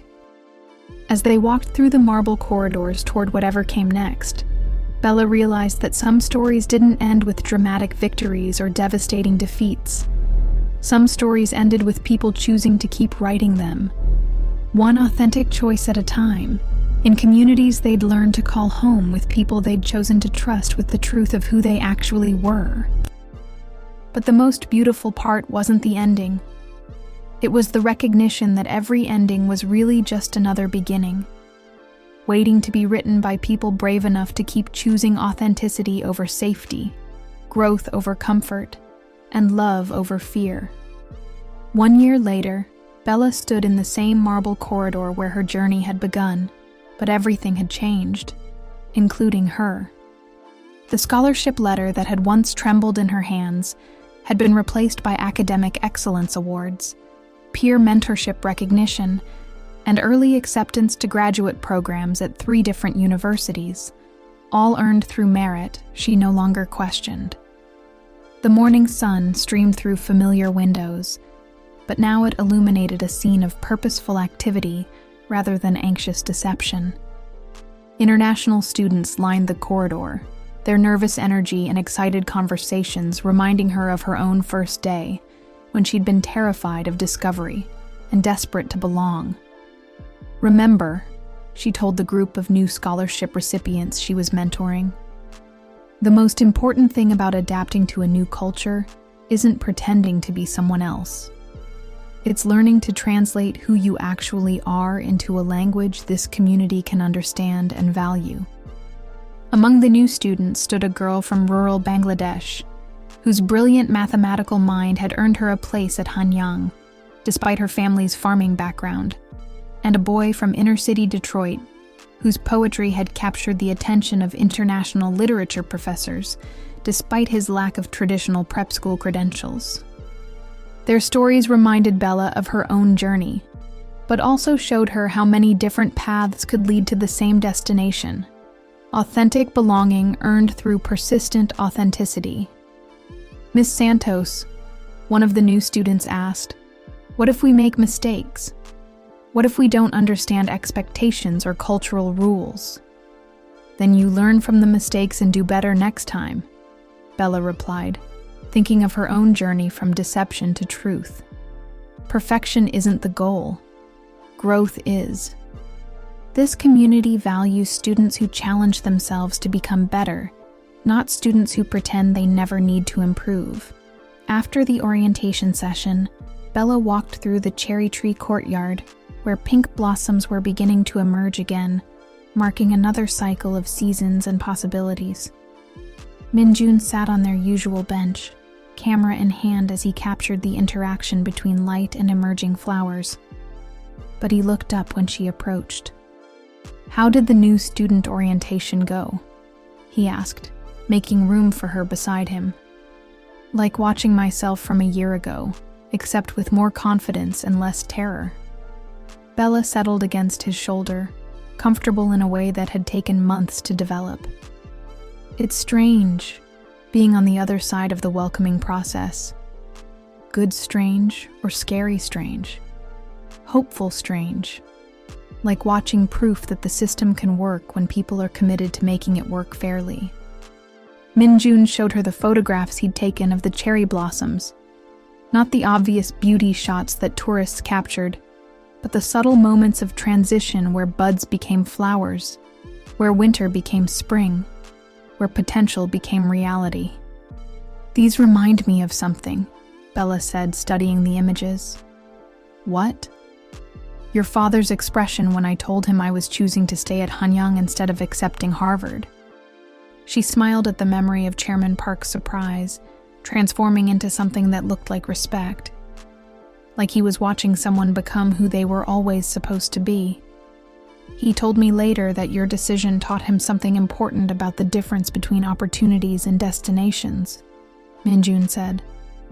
"Opportunities are things that happen to you. Destinations are places you choose to build your life. And what have you chosen to build?" Minjun set down his camera, turning to face her fully. "A relationship with someone who challenges me to be honest about what I actually want, instead of what I think I should want. A career documenting authentic moments instead of manufactured perfection. A life that values growth over comfort and truth over convenience." "That sounds complicated." "The best things usually are." Minjun's smile was warm with the knowledge that they'd survived complications that could have destroyed them and emerged stronger rather than merely intact. But complicated doesn't mean impossible, especially when you're building with someone who's committed to the same kinds of authenticity. They sat in comfortable silence, watching new students explore the campus that had become home, seeing in their nervous excitement echoes of their own journey from strangers to partners and building something meaningful together. Bella's phone buzzed with a message from her mother in São Paulo. A photograph of their small apartment decorated with printouts of articles about Bella's academic achievements and peer mentorship awards. The caption read, "Your father would be so proud, not just of what you've accomplished, but of who you've chosen to become." "Good news from home?" Minjun asked, noting her expression. "The best news. My mother is applying to finish her education. Night school, online courses, whatever it takes. She said watching me fight for my dreams reminded her that it's never too late to pursue her own." Bella showed him the photo, her eyes bright with tears that came from joy rather than sorrow. "She's going to study literature. Turns out all those years of reciting poetry weren't just entertainment. They were preparation. Like everything else that led you here. Like everything else that led us here," Bella corrected. "Your investigation assignment, my mistaken scholarship, So Young's manipulation attempts, your father's tests. All of it was preparation for learning how to build something authentic together." As the afternoon sun moved across the courtyard, painting cherry blossoms in shades of gold and promise, Bella realized that the most beautiful love stories weren't about people finding each other despite their differences, but about people choosing to grow together because of them.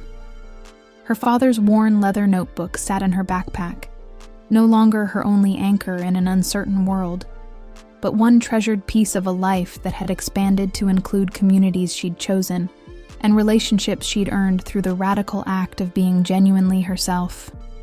A year ago, she'd stood in this corridor holding papers that represented someone else's life, terrified of discovery and desperate to belong. Today, she stood in the same place holding documents that represented her own authentic achievements, confident in her belonging because she'd learned that home wasn't a place you inherited or stole. It was a place you built through the daily choice to show up as your real self and contribute honestly to communities that valued your genuine presence. The wrong Isabella had become the right Bella, not by changing who she was, but by finding the courage to let who she'd always been transform everything around her. And in the marble corridors that had witnessed her journey from deception to authenticity, love to trust, fear to courage, the cherry blossoms bloomed eternal, marking time for all the students who would follow similar paths from their own versions of impossible dreams to authentic belonging. Some stories, Bella thought as Minjun photographed her laughing among the flowers, were worth every risk it took to write them honestly. Sometimes the best opportunities come disguised as mistakes. Sometimes the most authentic relationships begin with complete honesty about why you started with lies. And sometimes the most meaningful victories aren't about getting what you always wanted, but about discovering that who you actually are is worth more than who you thought you needed to become. Home isn't where you're from. It's where you choose to grow into yourself, surrounded by people brave enough to love the real you.